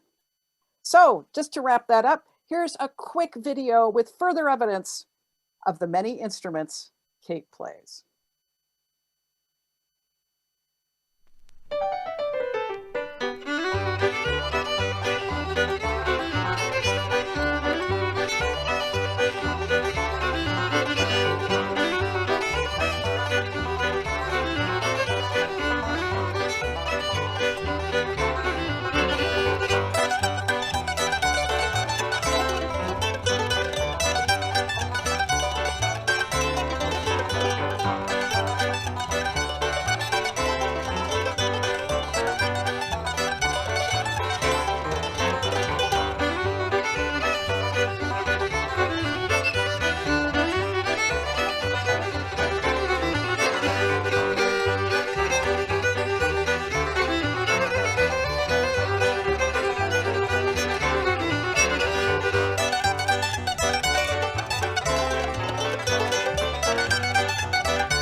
Unmute. Somebody mute me. Someone keeps muting me back. Sorry. Anyway, I believe all of that except for the sousaphone bit. I don't believe the sousaphone, but maybe next time I see you, Kate, you'll play me a tune. I've been granted a few moments to make my own contribution to this wonderful gathering. I've been an English country dancer and musician for 56 years and a caller for about 30 of them. And it was in the mid-'70s that I first heard of the innovative band Bare Necessities, and then at Pinewoods over many years, had the opportunity to dance to their music and work with them. Later, I was honored to be the producer of the Boston Center's extraordinary series of English dance music CDs featuring the Bears. Working with you, Kate, and the band was a great joy, despite all your bad jokes and justified critiques. To this compendium of tributes, I would like to add Kate's contribution as an educator. In her universally adopted books of dance music, the sections devoted to mastering the style of accompanying dances are masterpieces. By now, hundreds of musicians spanning at least 2 generations have gained their chops, partly by working through Kate's examples. I also had the good fortune to sit in at one of your classes on improvisation, and I will here confess that I've stolen 3 of your typically insightful and generous tips and anecdotes for use in my own teaching. Number 1, advice to new improvisers, look at the chord name above or below the music and just play that note. It will work. It's great advice. Then number 2, which is a corollary to that, as you get good at that, try some other note. And if it sounds wrong, just move to the next note above or below it. Chances are that'll be right. And the third piece of advice is to beginners who often make the mistake of thinking they have to play all the time. You once told me a great story in one of those classes where describing the times when you just drop out in the middle of a contra dance, lively dance, you'll have everyone just drop out and all you can hear are the dancer's feet. And it's a wonderful technique that you do so well. And you told us that after one of those dances, a woman came up to you and said, "Oh, I just love it when you don't play." So I thought that's a very good piece of advice for all the new players. So now we move on. Coming to the end of this, please welcome Sharon Greene. Sharon started country dancing in 1988 after a career in the Society for Creative Anachronisms, the SCA. 1988 was her first year at Pinewoods, and many of us can identify with this. She remarked that she knew literally nobody and didn't know any of the dances. She recognized that Pinewoods is like a family reunion, and it would take time to become part of the community. Kate was one of the people who made Sharon feel welcome by including her in the late night games that she spontaneously created. Here's Sharon with a poem alluding to Kate's many interests and creativity. Hi, Kate. As a Renaissance woman, you inspire creativity in others as well as in doing the most creative things yourself. So here is, do you ken Kate Barnes? Do you ken Kate Barnes with her eyes so bright? Do you ken Kate Barnes, all our heart's delight? Do you ken Kate Barnes at the middle of night with her tune books for sale in the morning? For her opening chord brought me to my feet, and her pickup notes given me the beat. It made me cry to hear notes so sweet as the lark in the morning. Yes, I ken Kate Barnes and her tune books too. Green is my latest, I've read and I've blue. If there's no more books, I'll buy something new from the Kill in the morning. And I followed Kate Barnes both often and far, up a double and back, swirly side, right-hand star, to the tune of a jig on a hot guitar, for she'd play all the night till the morning. Then here's to Kate Barnes, our Kate past compare, with thanks for each tango, each waltz, every air, and we'll follow Kate Barnes and her pipes anywhere as we dance through the night to the morning. Thank you, Kate. Thank you, Sharon. The best interviewers are literate, knowledgeable, personable, and comfortable with their subject. We are fortunate indeed to have such a person in Pat McPherson, a pianist, fiddler, writer, editor, longtime friend of Kate's, and caller, first in Boston, now in Western Massachusetts. Pat spoke with Kate about her varied interests, and here's a video she prepared. Hi, Kate. Hello, Pat. I'm Pat. Kate and I have been friends for a long time. We've been housemates. We have Bandmates. Bandmates. Played lots and lots of music together. And Fellow sufferers. and a dear friend. Yes. So true. Yeah. So. And stylish. Look at us. So, people, I'm going to introduce you to Kate. You may not know all the things that Kate does when she's not on stage playing music. So when we first met, I knew you were making your own clothes, and I admired that. And so that artistic flair comes out in many ways in your life, actually. I mean, in your music.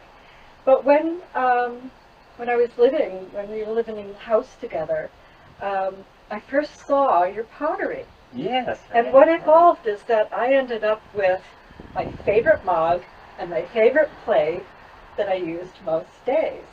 So since COVID, since music gigs were shut down, I know that the pottery studio where you work established rules for safe COVID. Right. For a while it was 2 people at a time and masked all the time. Yeah. Yeah.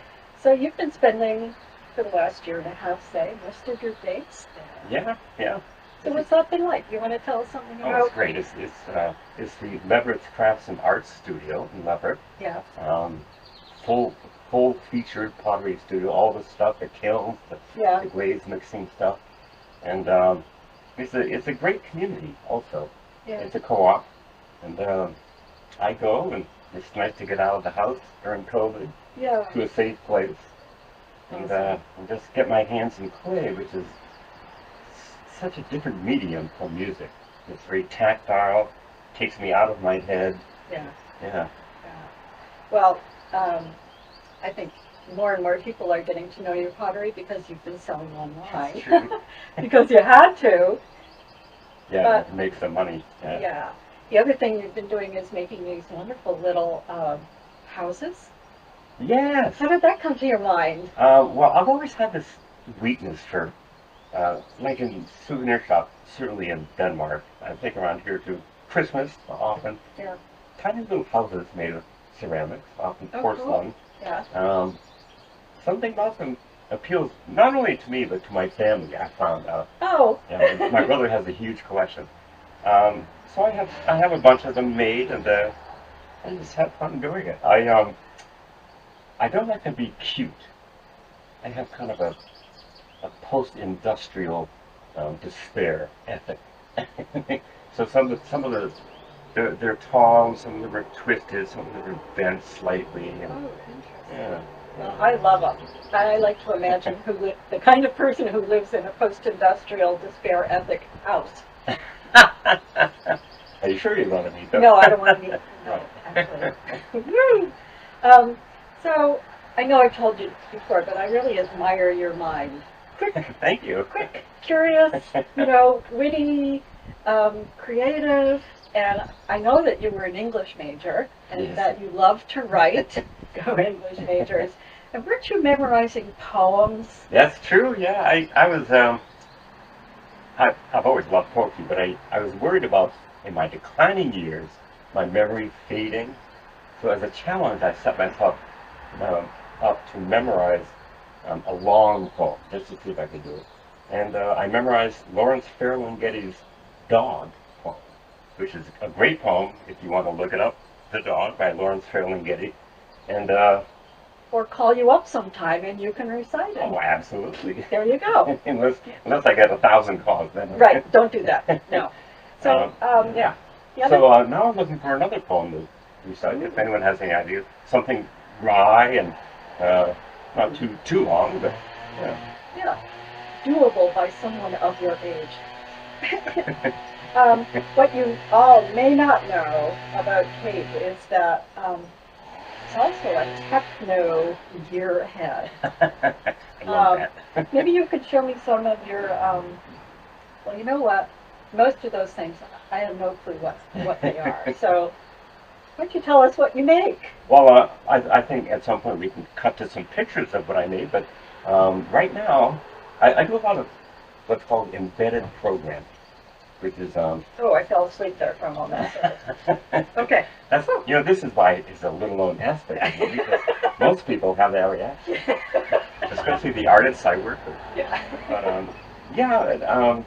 But programming little computers to do interesting things in larger devices that aren't computerized. Okay, well, I hope you all understand what that meant. Yeah. I mean, I've seen these things. They do little jobs. Right. Right.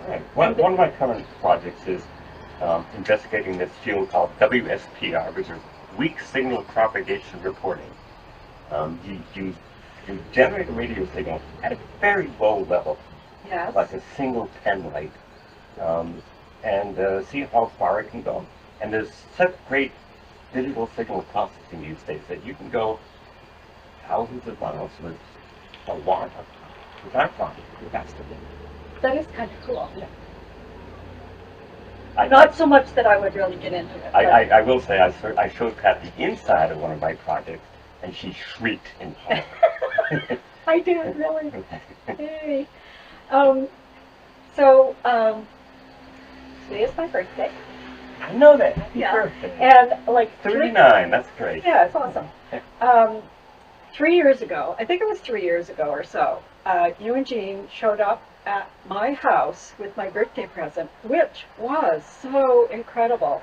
A ride on your motorcycle. Yeah. So what's up with that, Kate? Well, this is another thing which, when I did it, Jean looked at me and said, "Who are you?" Who are you? But of course, Jean hops on the back and loves to I know. ride with me. Yeah, So she does. now we both look at the mirror and say, "Who are we?" Riding a hog around the road. But throwing beer cans. That's right. You know. Yeah, I started. I was on a tour of Greece on one of Ken McFarlane's tours, and I rented a scooter to go around the island, Yeah. which was awesome. Oh, wow. And I got hooked, and I came home and I bought a scooter. And because I don't have any money, I bought a cheap one, which of course lasted about 2 years. Yeah. Then I thought I'd get, the real thing, and I got a motorcycle. It is so cool. You've been on it. I've been on it. Another thing about you is that, and since you were very small, I understand from Jean, if you want to do something, you just like go, and you find out about it, and you start doing the thing. Like playing with the chemistry sets, whatever. Well, the thing recently, in the recent years, you thought, maybe I could make a wooden whistle. Yeah. So you bought yourself a lathe. Right. And you want to tell us a bit about... Studied up and... studied up. And worked out some of the details and just dove in. I know you did. It was incredible. Yeah. I have one I can show you. Oh my God. Here, let me. Oh yeah. Okay. These sound beautiful. Really. I mean, look. Ooh.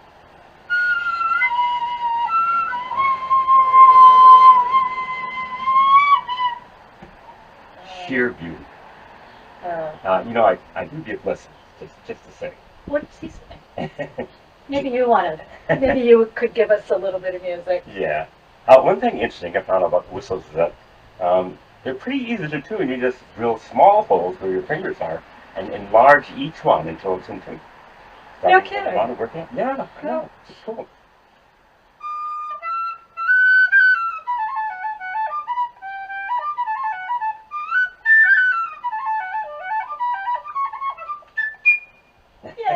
Yay!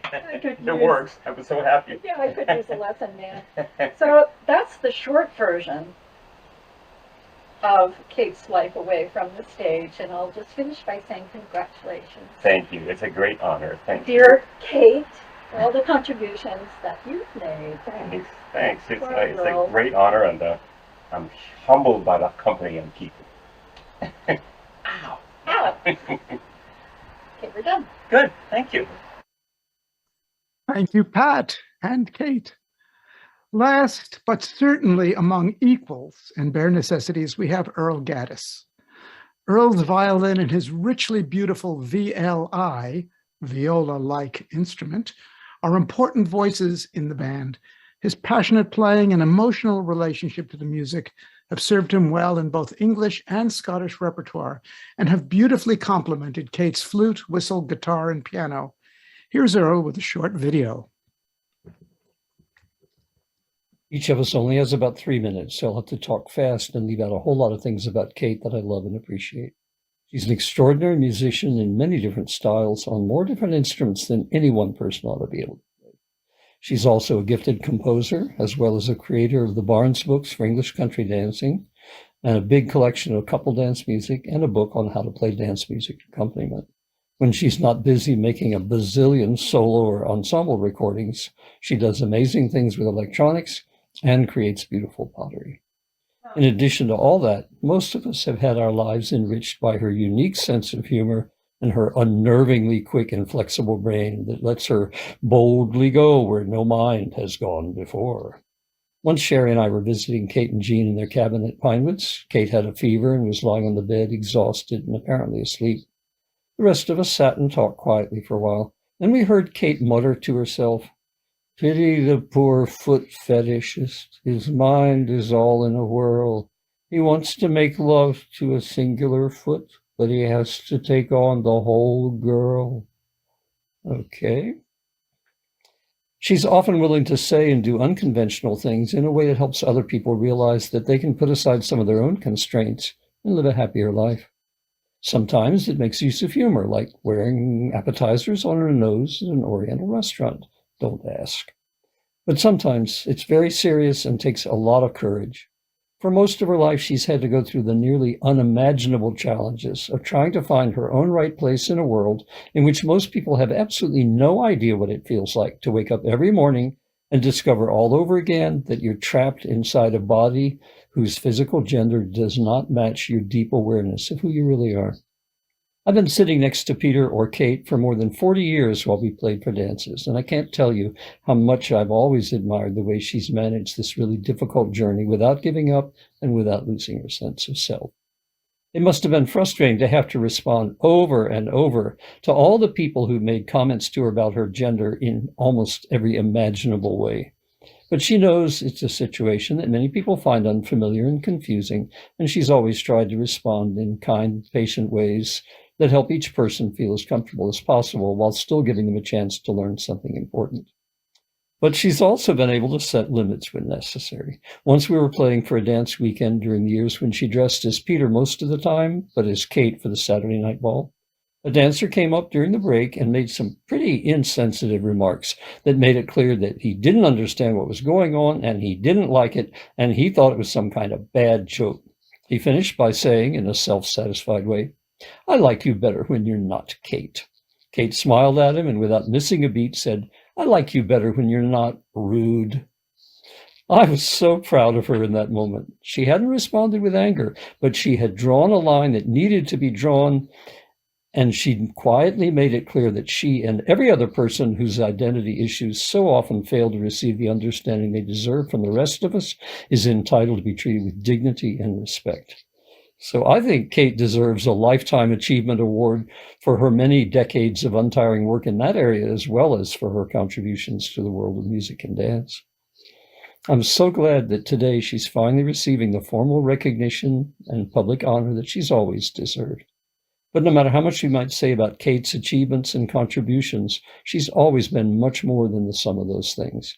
She's just her own unique, generous, loving, and extremely talented self. And I think we're really lucky that she's chosen to share that wonderful self with the rest of us through all these years. So thank you, Kate, for giving us the opportunity to take on the whole girl. We love you. Well spoken, Earl. Thank you. Thank you. That was lovely. So up next is the king of stuntology himself, Sam Bartlett from Bloomington, Indiana. Sam plays mandolin and banjo and was in the contraband panel of experts with Kate. Here's a video from Sam. Hi, Kate. I'm so happy that you're being recognized by CDSS. I think you should be getting a MacArthur Fellowship or a Nobel Prize, but I'll settle for this. Recognition is important. You're a Renaissance genius. Everybody knows that. I know it incredibly deeply, and I've always admired you to a ridiculous degree. Something else you are is extremely, extremely generous. And I have a few examples of your generosity toward me over the years. Right before the pandemic, I was admiring a direct box that you built and you designed and built and you were using. And a week later, you sent me one.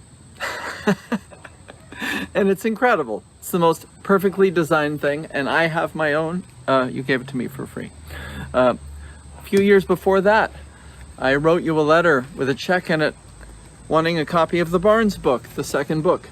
And you sent me the book with a shredded up check, not accepting my money. Many years before that, back in the early 90s, you published this amazing book.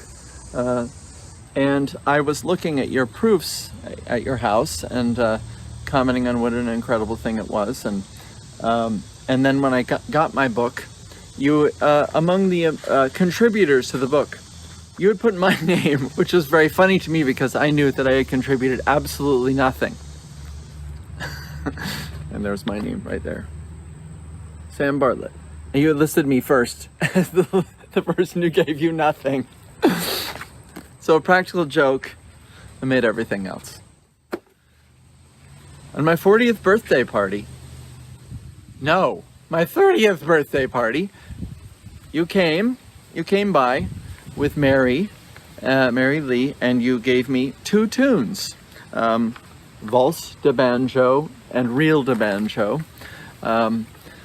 They're two amazing, beautiful tunes, elegantly written, and years later I asked to play them with you, and you had forgotten ever having written them. And of course, I cherish them. Two other things. When I first started playing music with you back in the late 80s, I was trying to transcribe music, which I was absolutely terrible at, and you would often pick up the music and a pen and do the transcription for me. I was laboring away holding my mandolin, and you just pulled it out straight out of your head and onto the paper, and I was amazed, and you thought nothing of it.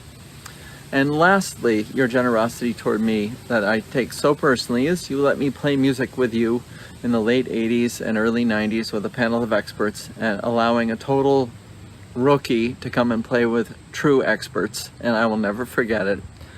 And I love you dearly and appreciate you forever. And now we have a wonderful carving that Sam did for Kate. I wish he could be here to give it to her, but I will substitute for the moment. And it says, "For Kate, with great love and admiration, Sam." Oh, thank you, Sam.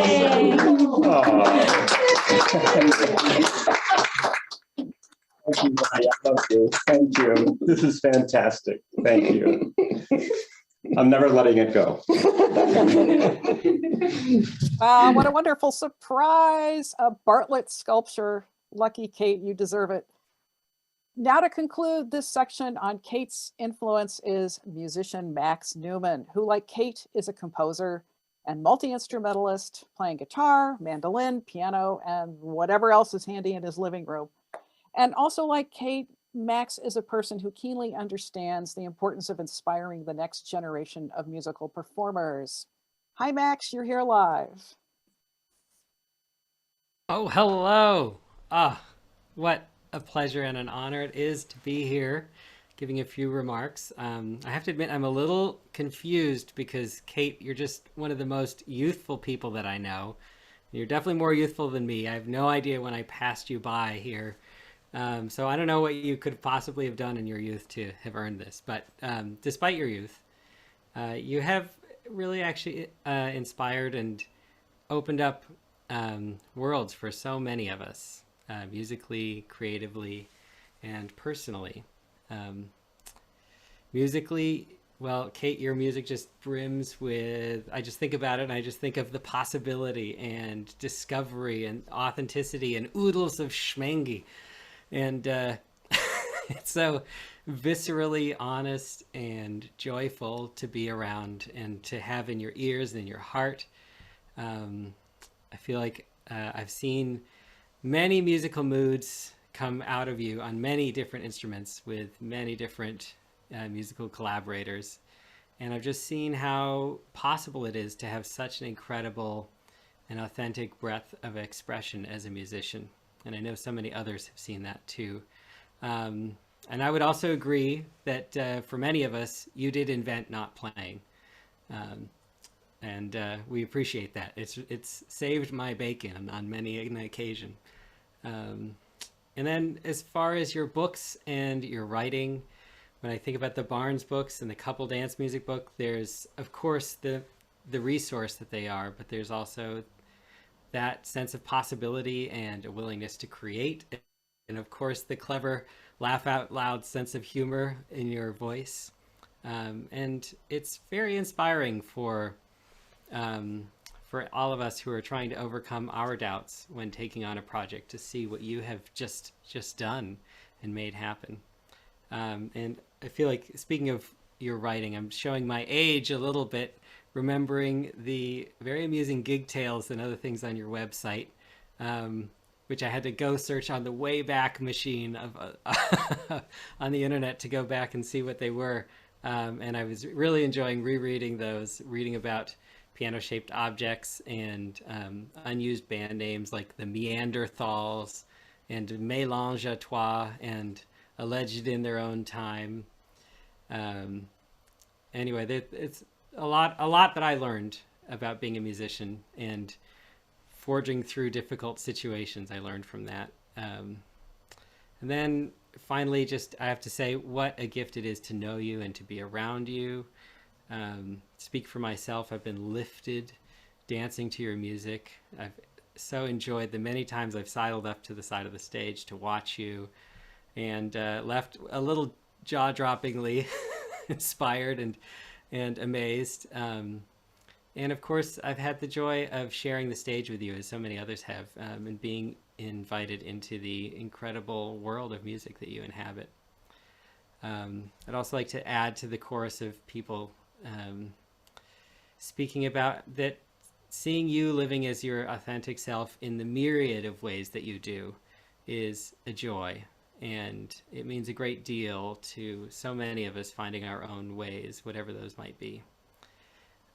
So you've opened all these doors and they lead to such joyous, amazing places. What is it? What's the secret? I've been suffering with this question, but I think that it is this.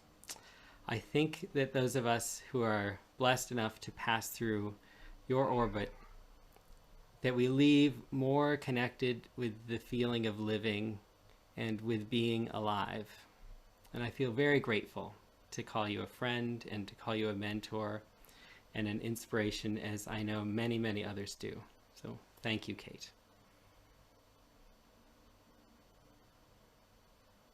Thank you, Max. Wonderful. Well, what would a gathering like this be without a medley of English country dance tunes? And luckily, we have Daniel Beerbaum, the brilliant clarinet and sax player in A Joyful Noise, Hold the Mustard, and with Kate, Trio Con Brio, who has assembled a lively collection for us to listen and dance to. This is your chance to get up and move around before we wrap up and switch to the open mic portion of the celebration. Here's Dan with his video. Kate, we've been playing music together for more than a decade, and our gigs have been a highlight of each year for me. I'm always inspired by how you combine a pursuit and encouragement of excellence with your spot-on humor and eagerness for fun. Equally inspiring, and to me most important, Kate, you've shown us through the example of your own life how to be honest and true to ourselves and to others. Thanks, Kate, and congratulations on a well-deserved award.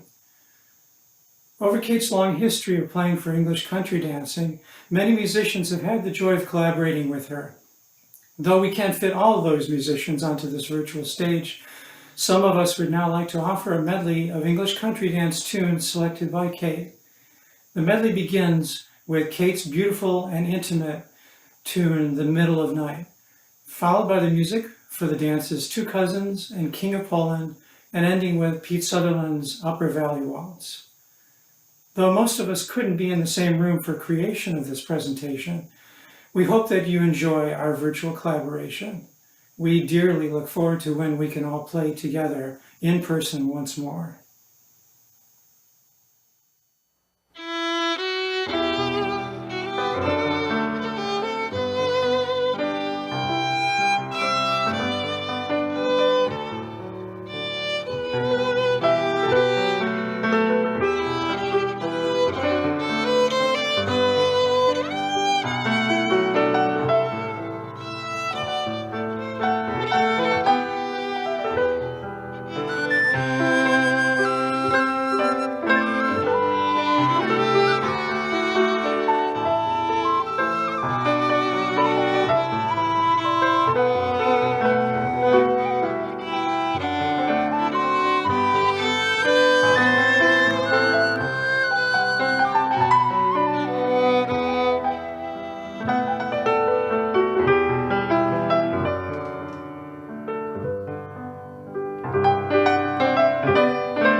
Hi, everyone. I'm Susan Creighton, and I am really fortunate to be here live in the CDSS office with Kate, getting to witness Kate getting this amazing award today. So I'm on the committee, and I took on the task of trying to shepherd along the creation of the virtual scrapbook for Kate.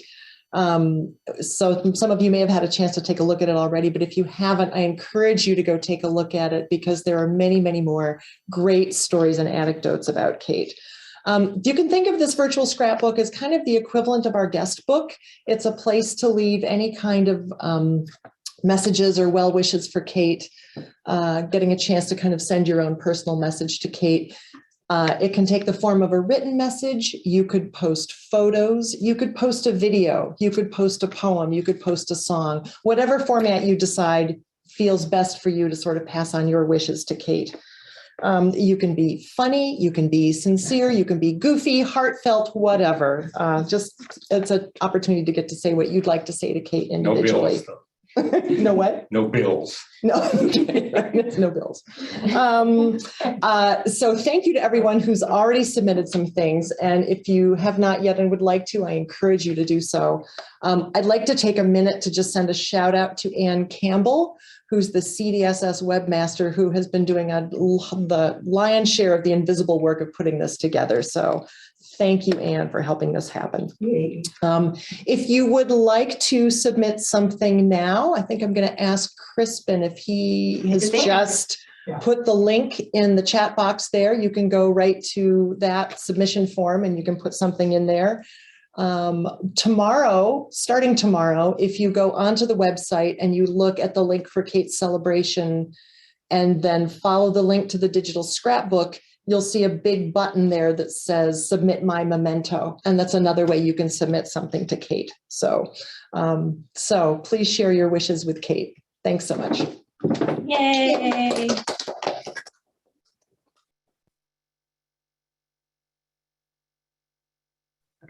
And Hi, I'm Ruth Reiner, and I'd like to say a few words of tribute for Kate Barnes.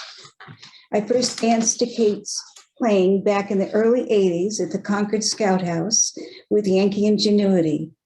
Kate played with the band and also with the dancers. Her smile was and is magnetic, and her piano riffs kept us all on our toes. In fact, my husband, Doug, and I, oh, stop it. We're so impressed with the band and their availability with the band that we factored in your availability for our wedding reception. So, as part of the Boston area dancing community, I feel we have been blessed by having Kate as a musician for contra and English country dancing. Good humor, a generosity of spirit, and awesome musical ability. It has been a delight and a labor of love to work with Jean and all the participants to make this event happen.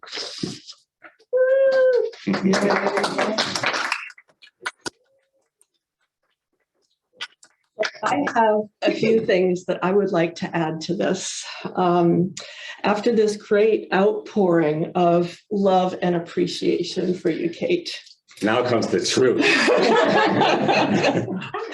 First and foremost, I would like to honor your courage and your strength and integrity amidst a lifelong struggle with gender identity. It's a near Herculean achievement that you've accomplished as much as you have while dealing with judgment and abuse, fear, and self-doubt. I am so happy that you have come to a place in your life where you feel more truly yourself. Thank you.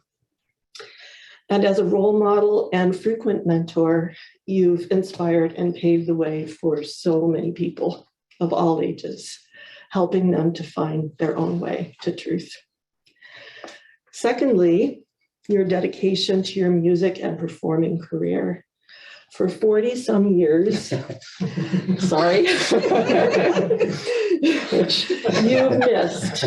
you've missed countless important family gatherings, and social events, because your working schedule is usually when everyone else is having fun. And you persevered despite the many drawbacks. I did it for the money.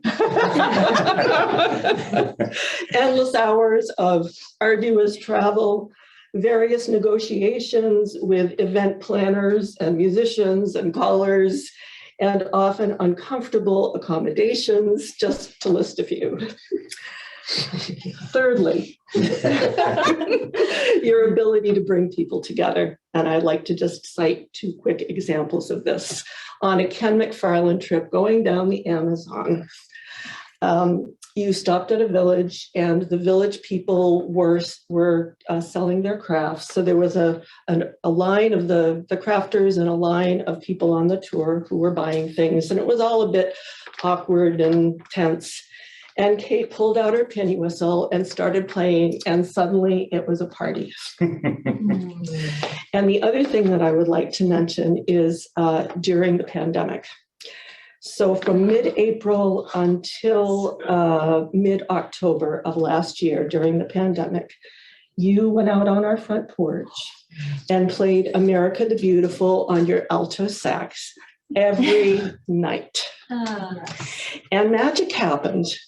You brought the whole neighborhood together. Neighbors reciting poems, singing, dancing, fiddle tunes, a guitarist across the street, a punk rock band around the corner. And often with you accompanying people, myself included, creating a wonderful community spirit. Finally, personally speaking, it is my great blessing to be part of your life. You support me in countless ways in my musical life, both as a performer and a teacher. You give me your computer expertise. You give me intelligent and level-headed advice in so many instances. And of course, you are the love of my life, my home. Thank you. So thank you, Kate, for being the talented, generous, fun-loving, fabulous person that you are, and for your bountiful contributions to this great music and dance community.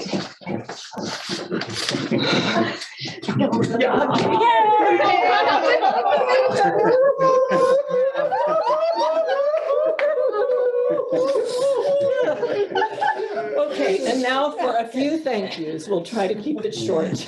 Do you want me to leave? No, stay, unless you want to go. So, shifting gears a bit, I'd just like to say that it has been an absolute joy to work on this project. Not only to honor Kate, but also it's been wonderful to just make contact with so many people that I wouldn't normally be in contact with. And I am so appreciative of everyone who gave so generously of their time and their expertise and their creativity. I would first like to thank Ruth Reiner with my whole heart for being the best co-chair imaginable. She has spent countless hours planning, editing, advising, corresponding, and listening to all things Kate's LCA, always with a calm, positive, and often humorous countenance. And she's continually looked for ways to lighten my load. I truly could not have planned this event without her. Thank you, Ruth. Oh, and I got a mani-pedi out of it too. She did. We would like to thank all of the committee members who gave so generously of their time and energy. Kate listed them earlier, but thank you again for all of your work. Huge appreciation and thanks go to our fabulous technical wizards, Charlie Pilzer and Hal Wagner.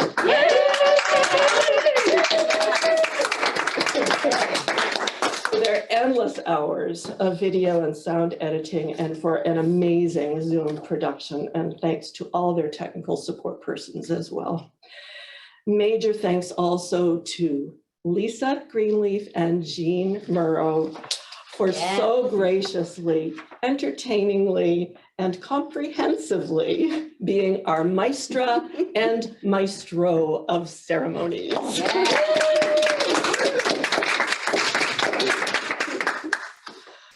And now to you, Ruth. Many, many thanks to all the CDSS staff who were so helpful, especially Crispin Youngbird over there, who is the CDSS liaison par excellence, to Katie Germain, who enthusiastically supported all our plans, and to Kelsey Wells for her beautiful graphic design work. Yay. Yeah. Thanks to Susan Creighton for her work collecting and compiling this scrapbook, and to Ann Campbell from the CDSS office for putting it all together. All right. Not done. Almost. We would also like to thank again Charlie Pilzer, Dave Langford, Bill Tomczyk, Daniel Birnbaum for producing the fabulous musical medleys. Thanks to Rachel Bell and Susan Kevra for their wonderful music and dance. Thanks to Ann Goodwin for compiling the band montage, and to Nancy Boyd for compiling the influence montage. My personal thanks go to Jean Morrell. It has been a joy and honor to work with you. You are a treasure. Not done. There are so many more people we wish to thank. All the musicians who played in the various music medleys, all those who sent tributes, music, videos, and photos, and everyone who contributed to the scrapbook. Since there are just too many names to mention, we ran a full list of the credits at the opening of the event, accompanied by Kate's tune, The Invitation, played by Kate Barnes, Earl Gaddis, and Mary Lee. The credits will also appear in the scrapbook for anyone who would like to see them again. Give them a look. Okay. And now we go back to Lisa and Jean for closing remarks. Well, 3 quick reminders. And the first one is for you, Kate. Listen up. This is just a celebratory pause. We expect more contributions going forward. So we all look forward to that. Secondly, this video is being recorded by CDSS and it will be on their YouTube channel. So just go to the website and you'll be able to find that. And right now, if you'd like to save this wonderful chat, you can just go to the bottom of the chat window and press save. And I hope somebody does that for Kate so that she can read all the lovely comments. Thank you, Lisa. Well, that was our thanks to all of you for participating in this. And now you can all unmute yourselves and switch over to the gallery view in Zoom and share remarks with one another. Thank you again.